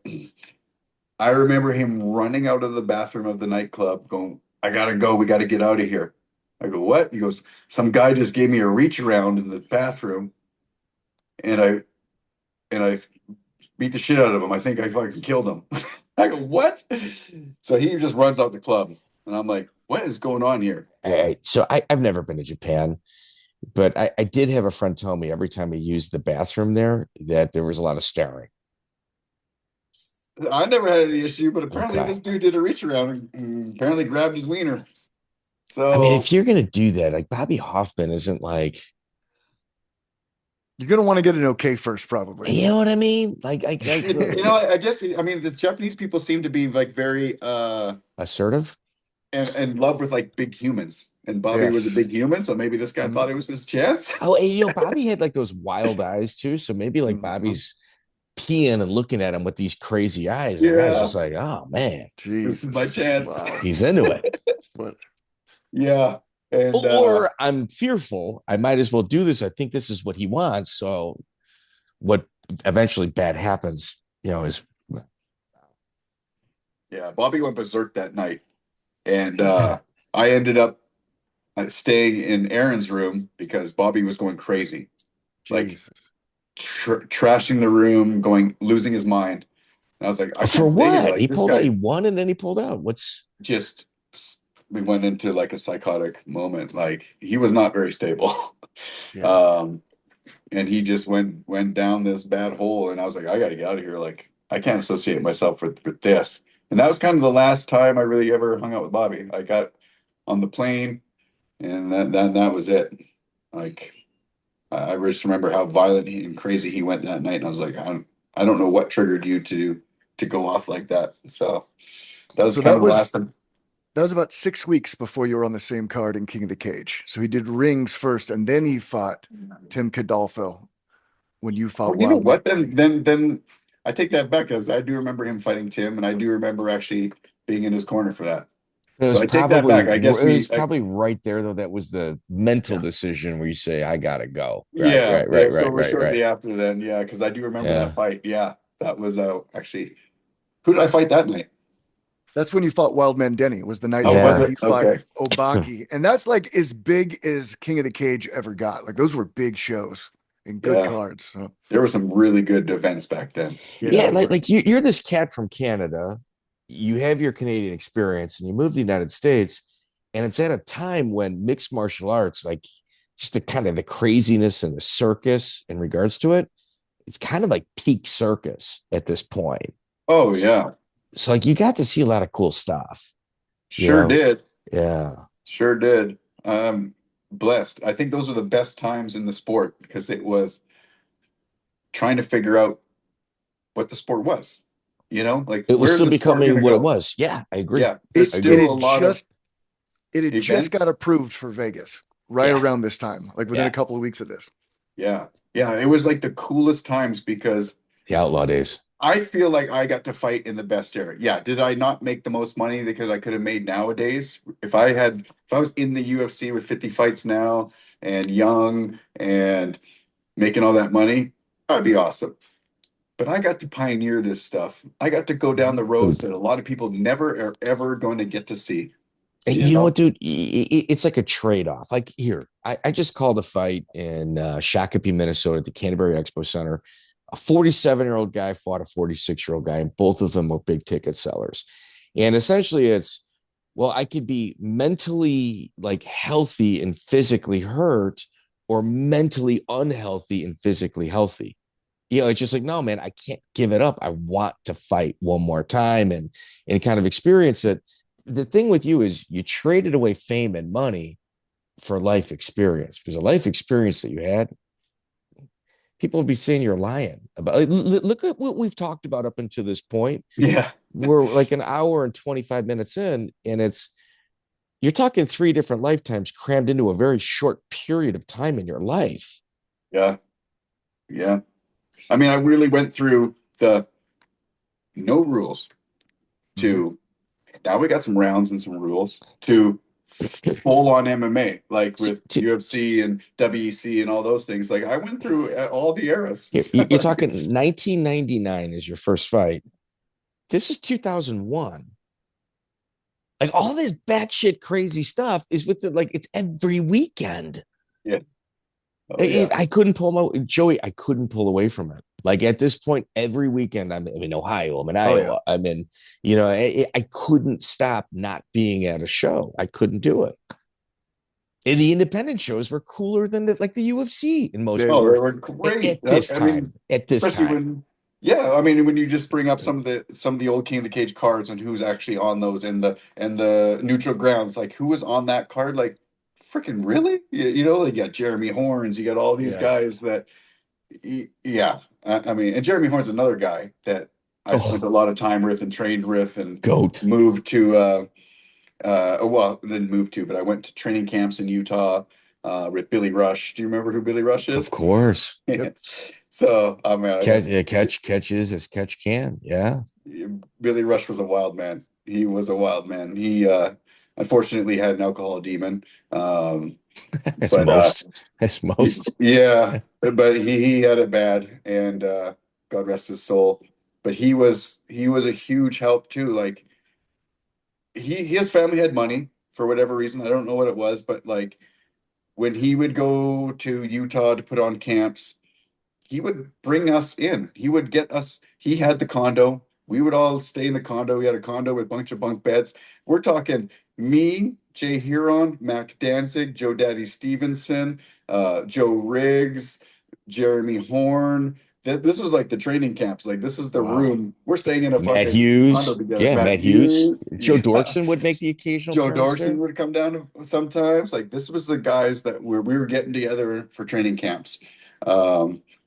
All because of Billy Rush. Dude, it's criminal that Jeremy Horn doesn't have a travel destination gym.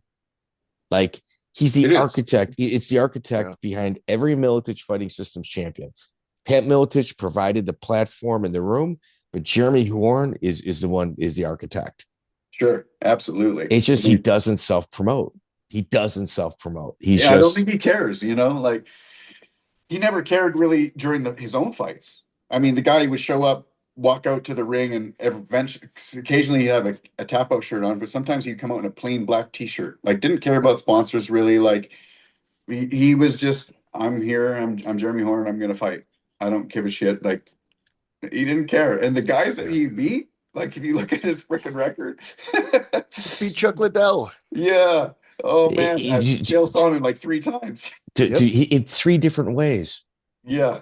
It's crazy.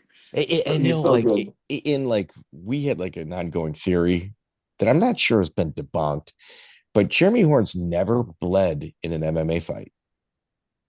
He's never had a bloody nose in an MMA fight ever. Really? We think he's reptilian. We think he's some advanced race. Half Nephilim. He's like some advanced race from some other outer planetary, area. Yeah. Well, it's crazy because like if you look at Jeremy Horn, like, is there even a muscle on your body? Like, beat Dean Lister. He's so good. The breaks off Dean Lister, and then like, all right, Jeremy, we got in one of the most rule-breaking fighters in the world ever to walk the planet, Gilbert Yvel. Oh, okay, I'll fight him, but I'll tell you this right now: he breaks rules. I'm breaking rules too. I'm going to let him start, but I'm going to finish it. And it's like, doughy Jeremy Horn just going like if you told me you're going to fight Gilbert Yvel, I'd be like, man, dude, I don't think so. You know what I mean? Yeah. And Jeremy's just like, all right, just so he knows, if he breaks rules, so am I. Damn. Yeah. Yeah, Horn's a real deal. Yeah. After that, you finally make your way back up to Canada for the UCC in a title fight against Sean Pierson. Sean Pierson is on the Olympic ladder for Canada, for Canadian wrestling. He's a leg locker. But you're fighting for, if there's a Mount Rushmore of Canadian MMA, Stephan Patry, I believe, deserves to be on it. The shiesty bastard. Yes, he does. Yeah. Good and bad. He definitely gave a lot of opportunities. Oh, he did. He did. Yeah. Yeah. Talk about him, if you would mind. Stephan? Yes. Oh man. The guy drives me nuts. So at first it's great.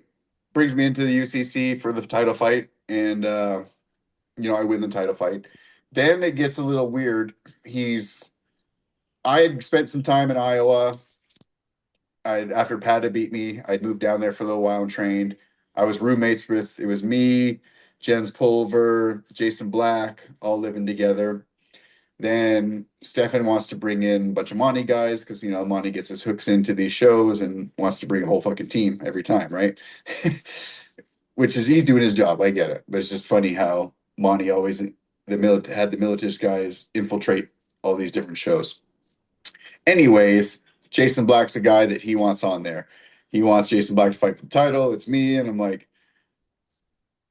we were like roommates, And then Jason was talking some shit about a phone bill. Oh, fucking John had stiffed me on a phone bill when he lived with me. And I go, what are you fucking talking about? First of all, I don't even know what you're talking about. If there was a phone bill, you could have just called me and told me about it, because I don't know what you're talking about. I felt like he was making shit up. Anyways, I ended up fighting Jason Black, and I win this fight. Wait. Let me interject real quick, and we're going to get back to Sean Pierson. You 100% won that fight with Black. Yes. Thank you. Yes. It was kind of crazy because I refused to leave the ring after the fight. I was so upset. I go, no. First of all, the fight, I win the fight. The fight's over. The fucking Monty Cox is in the corner with Stephan Patry and the fucking judges for 5 to 10 minutes. I see them. I'm in the ring. I'm staring at them going, I'm looking over at my corner going, what is this happening right now? This is bullshit. I know what's happening right now. I was already angry because I knew what was about to happen, and boom. And new Jason Black. I refused for about 5 to 10 minutes to leave the ring. They're like, you got to get out of the ring. We got another fight coming up. I go, no, give me my fucking belt back. Like, this is not what is happening tonight. Anyways, obviously I have to leave the ring, but I was so upset. I could not believe that I got Monty'd that night. Dude, the weird thing is that there was some sort of weird affinity with American fighters and Stephan Patry. Like Jeff Jocelyn is every bit of the real deal. And he 100% beat John Fitch that night. Yes. But because John Fitch came with Tito Ortiz, it was like, no, they called a timeout for John Fitch to recover, like on a head kick or a knee or something like that. It was Stephan. Yeah, I don't get. I couldn't wrap my head. Like I don't know if he's just trying to maintain control over the Canadian fighters, or if he was just being bamboozled because like UCC went out of business. This did not come from you. This came from a Canadian. The belief, the Canadian's not even alive anymore. But the Canadian told me years ago, I got it in my notes. I don't want to use any names here.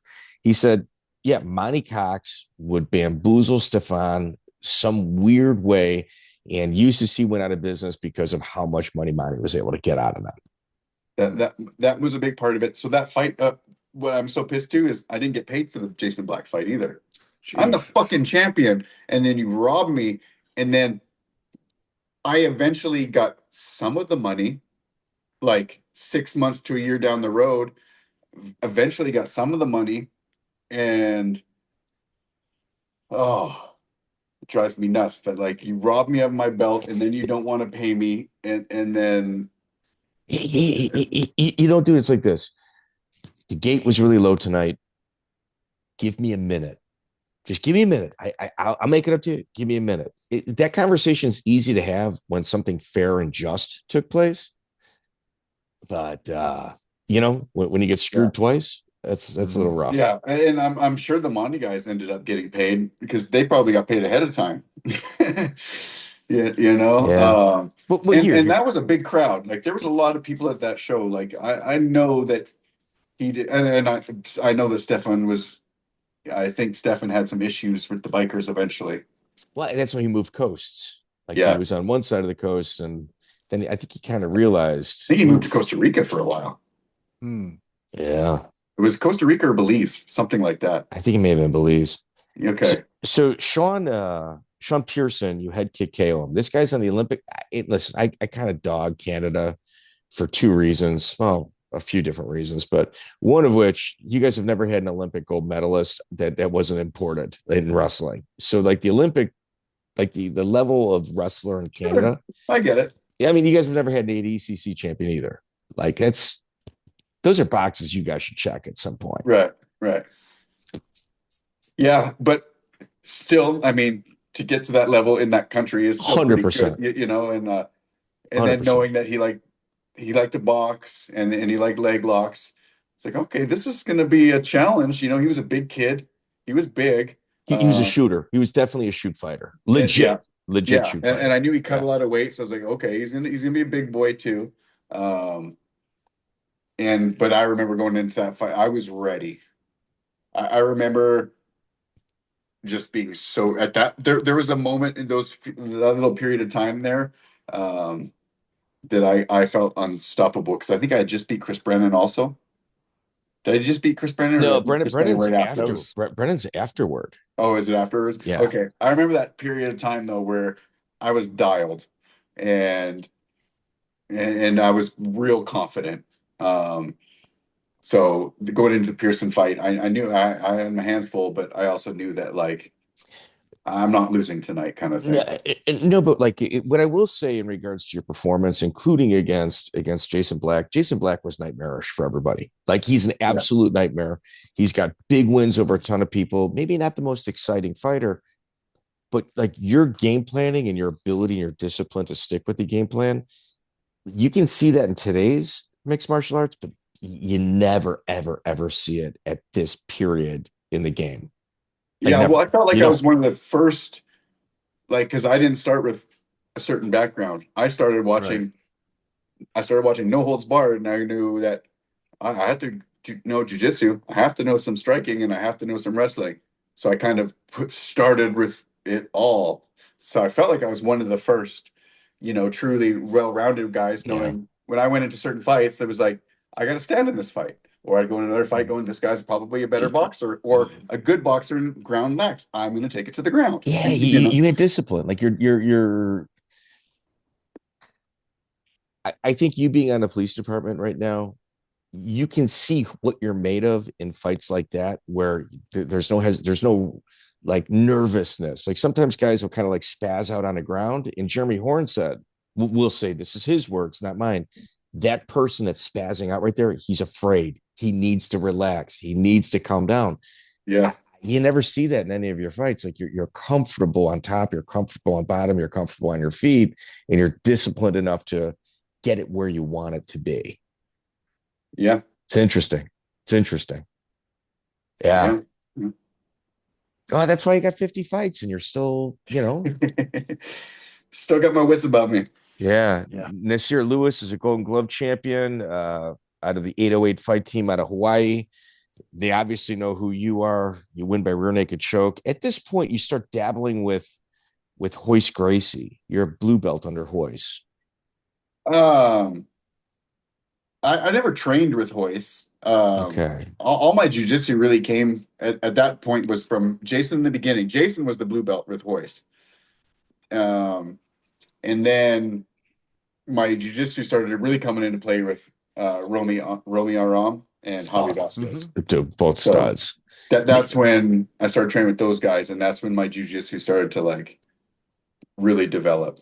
Like I trained shoot fighting and submission wrestling with Eddy and stuff, Millis, but jiu-jitsu really came into play with those guys. Was that Millennia Jiu-Jitsu at the time? Yeah. Did you ever hang out with Rafiel Torre? No, I know who he is, but no, I did not hang out with him personally. Okay, you never went to like an after party or anything like that? No. Is he still in prison? He's got a magic as a form of rehabilitation program. It's called the MAR program. He's a magician in jail. Oh. He's one of our first prison interviews. Yeah, dude. He's really? When I explain to people, he's a shit house magician. Think about that. Like, wow, he's a shit house magician. Wow. That's crazy. Yeah. That's crazy. I just remember him being like this. I'm a black belt in jiu-jitsu. I've had so many fights in Brazil and all these like what I guess turned out to be lies from my understanding. And then he finally does this fight in King of the Cage against this absolute bum. Wet and Wild. And it's a terrible fight. Yeah. And I think everybody was like, oh my God, we're going to finally see this guy fight. Like, this is crazy. He's told us all these stories. And we finally see him fight. And everybody was like, wait a minute. Did we just find out the truth that this guy's not what he said he is? Which I felt like was the truth because it was a pretty bad fight. And then I remember he choked a guy to death. Yep. That's his only legit win. Yeah, exactly. So that's all I really know about him. It's just a crazy scene. So here you knock out John De La O, another legend within the sport. Right after that, the Chris Brennan fight is so strange because Brennan is such a game. Even today, he's got two stud kids that are fighting. Yeah, he does. Like you made that look easy. So that's another one. That's again, I'm riding this high right now where I felt, hey, I'm coming into my own right now. And again, Chris Brennan's up in Big Bear. I'm doing a camp in Big Bear. I'm up here. He's got Thomas Denny with him because I had fought Thomas. So all of a sudden they team up. So I think it's kind of funny. And he's like, hey, we're fighting. This is the Southern California fight. I'm like, I'm Canadian, but I get that I adopted Southern California because I've, been doing good in King of the Cage and stuff and been here for a while, but like I'm Canadian, but apparently I became the Southern California guy.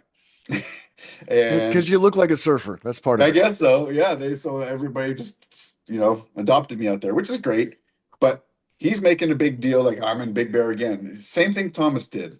I'm unstoppable. My cardio's unstoppable. I'm going to crush you, this and that. And I had a phenomenal training camp also. I remember this so vividly. Getting ready to walk out, and I start crying as I'm getting ready to walk out, and my corner man start panicking. They're like, "What's wrong?" I go, "Nothing. I'm in the best moment of my life right now. I'm crying because I'm about to kill this kid. I'm about to knock this man out." And they're like, "Oh," like they were like excited that like I wasn't crying because I was scared or like sad or some shit. And I was like, "No, I know that I've just won this fight." And they're like, "Oh my God." And I remember walking out there and just being in the zone and just jab, jab, jab, and then landing the right hand and then just finishing it and going, "Oh my God." I was I at knew this this was about fight. to happen. Was he knocked out on his feet? That's the way I remember it, but it's a long time ago. Okay, yeah. Yep, he was kind of like if you remember like Baroni and Dave Monet, like kind stuck. of like He's like stuck. Yep. And like Brennan, that's as legit as you're gonna get, dude. I mean, the guy had, tough as hell. And legit. It was for a belt belt too. It was for a belt. It was for like a super fight belt for King of the Cage, right? Yeah. Yep, King of the Cage super fight belt. Yeah. Yeah. And I tell you, like, whenever I think Chris Brennan and Terry Treblecock had issues, like, Brennan's not like, he doesn't mince words. Like, if he thinks you're bogus, he tells you you're bogus. Like, to his credit, there's no kind of guessing where Chris Brennan stands on a topic. He's very direct. You know, I appreciate that about Chris. Anytime Chris had like either took a big punch or got knocked out or something like that, it became the beginning of the King of the Cage like entry into a new show. It became their highlight reel. That's what they did to him. Yeah. He was tough. I like Chris a lot. Me too. Yeah. You know what? He's one of the head coaches at Syndicate now. Yeah, I know he's out here now. I've been seeing that and I'm going, oh, that's cool. I thought he had a really good gym going in like Texas or something. He does. He's at Syndicate a couple days splitting time. Splitting time. Okay. Good for him. I'd say his brand, it can only benefit his brand. Like it's well deserved. That's good. Yeah, you go to Japan, you beat EJ Mitsoka. Mitsoka is like a real hot prospect in Pride. Yeah. You knock him out. I think he was undefeated at the time. Yes. Yeah, he was like their new big thing. Yeah, he came to King of the Cage and fought one of my training partners, Batiste Mansouri, and I think beat Batiste. And is that right? Is that show right? I'm looking at a draw. Okay. He got a draw with Batiste. Okay. A draw with Batiste. Okay, yeah. And I remember when I got the fight in Pride the Best against him, I'm like, all right, hey, Batiste, I'm going to go out there and I'm going to avenge this for us, buddy. Like, I got this. And I took that fight on like 6 days' notice, by the way. I'm in Canada at the time. So I'm living in California, but I'm in Canada partying, hanging out with family and friends. And I get the call for Pride is the Best. Like, hey, it's next weekend. I'm like, I'm in. Sign me up. I basically got on a flight from Canada to California, trained for two days, got on the flight to Japan, and fought that guy. And here's a funny story. This is a story that I probably shouldn't tell, but I will do it anyways because fuck it. So, the Japanese technically don't care too much about the drug testing, right? Yeah. I think they more drug test you because they're just curious to know what you're on than anything. Yeah. Well, I'm like, oh shit, like I've been smoking a little bit of marijuana in Canada and they're about to piss test us. So he'll remain unnamed, but one of my corner men goes to the little back room area where he sees all the piss cups with little dipsticks in them. And he's just like, she starts changing the dipsticks around. Good move. So somebody, not me, but somebody probably popped for marijuana that night. Oh God. Good for him. Good for him. He saved That's what you're supposed to do. That's what you're you know what, dude? A corner man. Whatever took place with Jason Black, you made up for it that night. Yeah. Yeah, that's right. So after after Matsuka, you get a cancel bout with Black October 11th. And then you guys fight January 25th, 2003. You're sponsored by the Octagon. And was there something publicly that took place with you? Because I thought you walked into some booze. Or was that at the end? That was at the end when you refused to leave. I think that was at the end, yeah. I think more, I thought that it was booze because I didn't win. But I think you might be right. You know what? You went up and you kind of went to the audience like, come on, tell me what you think. No, dude, they booed and they cheered. They cheered Jason Black. You know what it was? I think because I was implementing a game plan of I don't want to get taken down, so I'm going to outpoint you, which is funny because nowadays in the UFC, it's like masterful. Look, freaking like I'll use a point fighter like Wonder Boy outpointed him, didn't get touched, outpoints him and wins the fight. Now it's like it's okay, it's a good thing. I will say back then it wasn't. You know what's wild? Back then it was looked at as kind of boring. Right. You put that fight on today's UFC, it might be one of the more exciting fights of the entire night because of how boring I'll argue that gotten. I feel like I did the same thing with Diego Sanchez.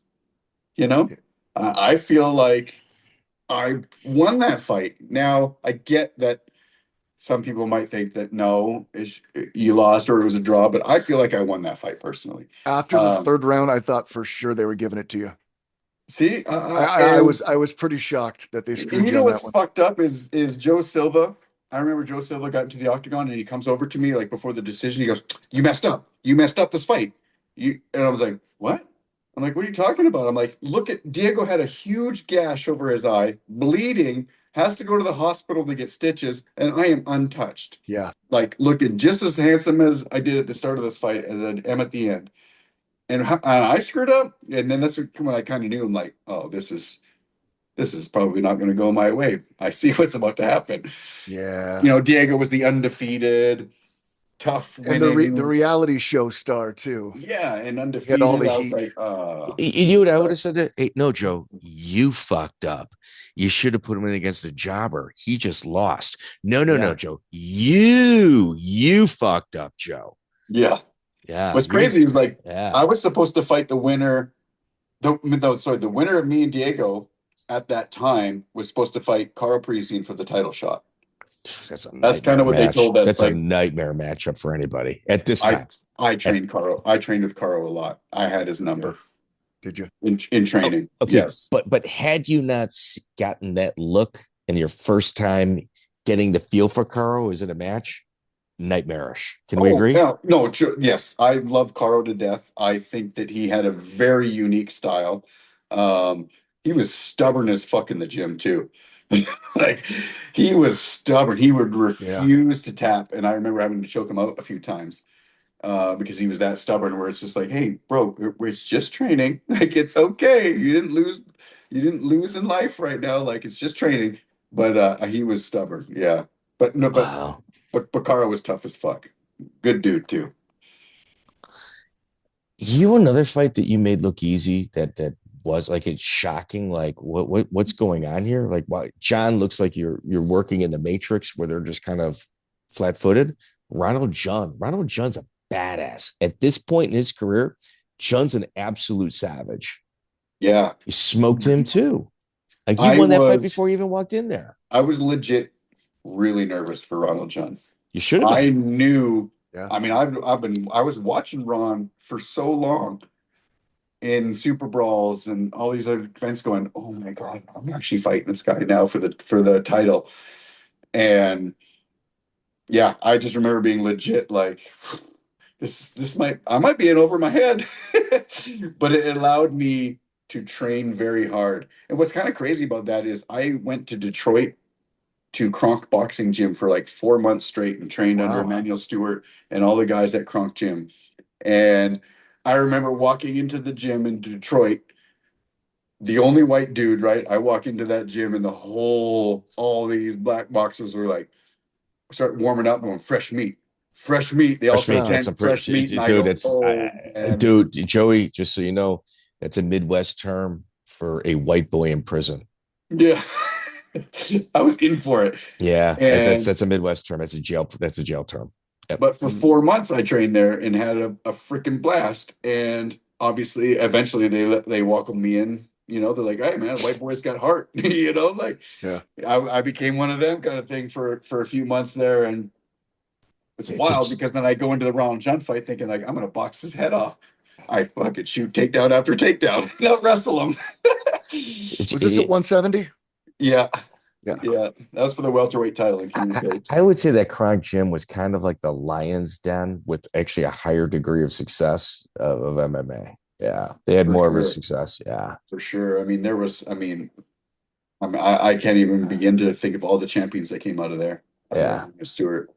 Yeah. Dude, what a man. I met Manny Stewart one time, like at Bourbon Street here on the south side of Chicago, and I was just nervous. Like I was just like a chick at like trying to ask a chick to dance at prom. Like, oh my God, it's Manny Stewart, you know? Right. Yeah. Yeah. Your career is fantastic, man. I know we're coming up on a 2-hour mark. So I'm sorry. Yeah, no, we're sorry. Dude, we'll keep you for 3. Yeah, I mean, you promised us an hour. We're at hour 2 right now. Real quick, Jonathan Goulet, when you fought him at TKO 18, I think it might be UCC, but it's listed as TKO. Shawn Tompkins walked you out. Yeah, so kind of had a hard time. I was sick, first of all. I caught the flu. I get to Montreal. I get sick. I have a hard time cutting weight because I'm sick. I flew out there. Tompkins was there. I flew out. None of my training partners in California could come with me. So I just bring one of my buddies. He happened to have like wrestled a little bit in high school, but he was already in his 40s at the time, and I was still, I was young. But he came with me as my corner man. Sean was there. I knew Sean, so Sean helped me out and cornered me. But yeah, I was sick as a fucking dog for that fight. I probably shouldn't have fought. So Sean did not train. I don't pull out, right? So Sean didn't train you for that fight. Not yet. No, Sean eventually becomes my trainer.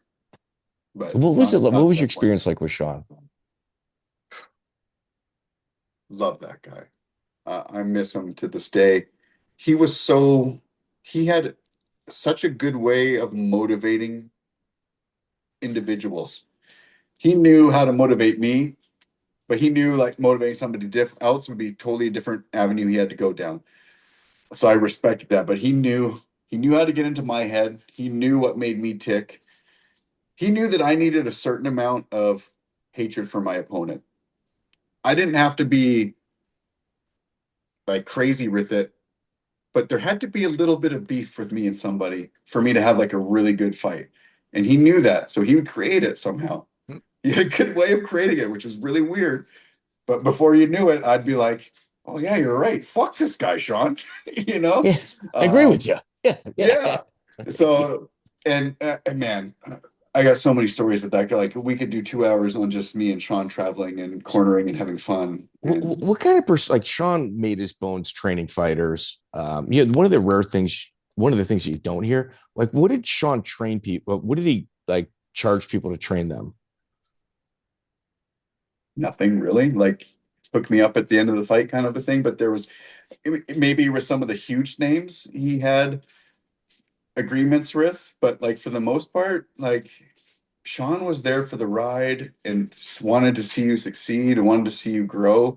There was never really a set amount. It was he wanted to be a part of your story as much as you needed him to be a trainer. Does that make sense? Yeah. He's a one of a fucking kind. I wish. Oh, man, I wish he was still here with us. He was awesome. Yeah, he big partier, cool cat. I've had the opportunity to meet him about a dozen times. Let's just pretend I had disposable income. I would literally send a life-size trophy to be put in front of Sam Stout's gym of Shawn Tompkins. Go, no, put this on the street. It belongs outside in front of the gym. Yeah.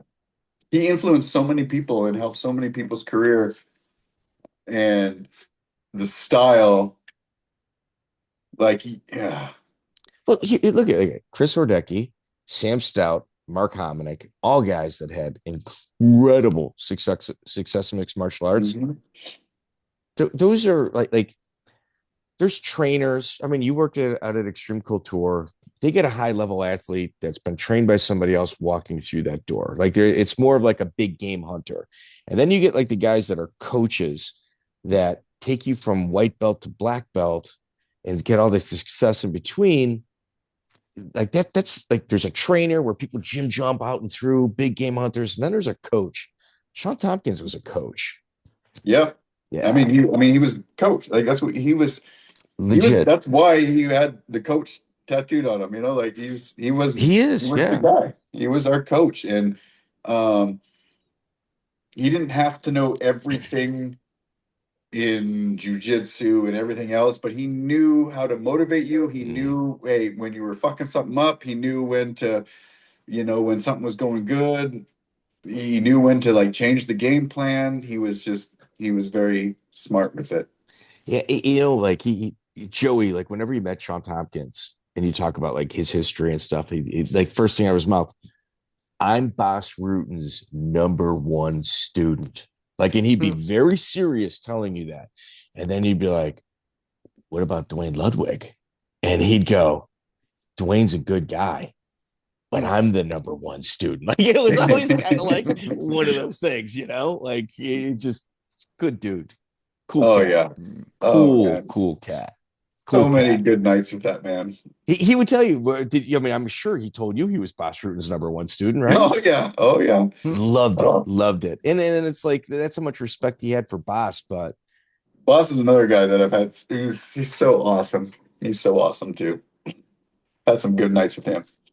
Oh, in his drinking days, he was a lot of fun. Oh man, and in Montreal too. In Roppongi, can you imagine Bas Rutten and Roppongi? Yeah. Oh. Yep, I partied with Bas Rutten in Belgium one time, and then I also partied with him in Montreal, and it was a couple of good nights.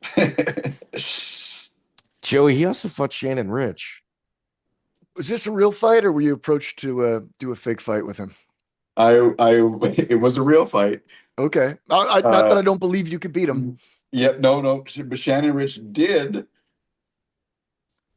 She did call me and said something along the lines of, hey, if you let this go into like the third round, it'll make me look good. Like you can just get me in the third round if you can carry me to kind of that. And I said, did he ever fight in the third round? I don't think he ever fought in the third round. Yeah. And I said, I said, okay, bud, sounds good. And I remember he came out with a spinning back kick and like, boom. And I'm like, oh, fuck no, dude. I was about to be nice.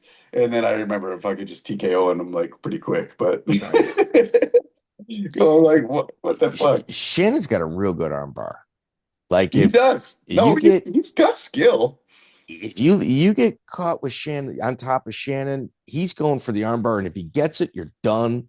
If he doesn't get it, he kind of that's it. Like that's his. It's just one trick. You also fought with trained with Brian Foster and Dan Henderson at that time.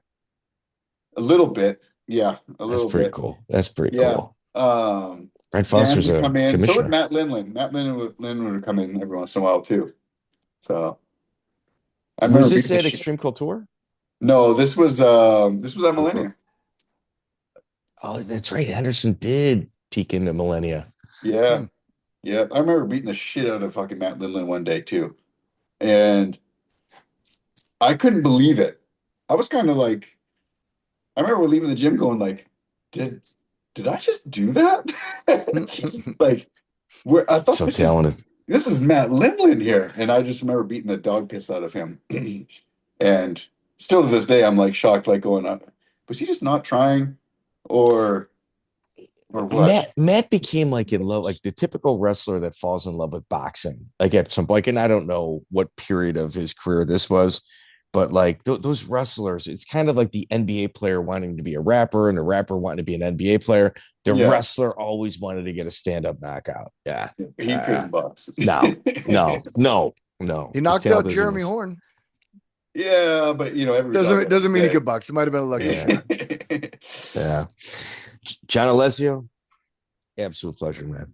Absolutely. We've been trying to get this one for a while, Joey. Finally returned my messages. Was it Yuli? Was it Ulysses? Ulysses, I think, floated and Josh. Josh, yeah.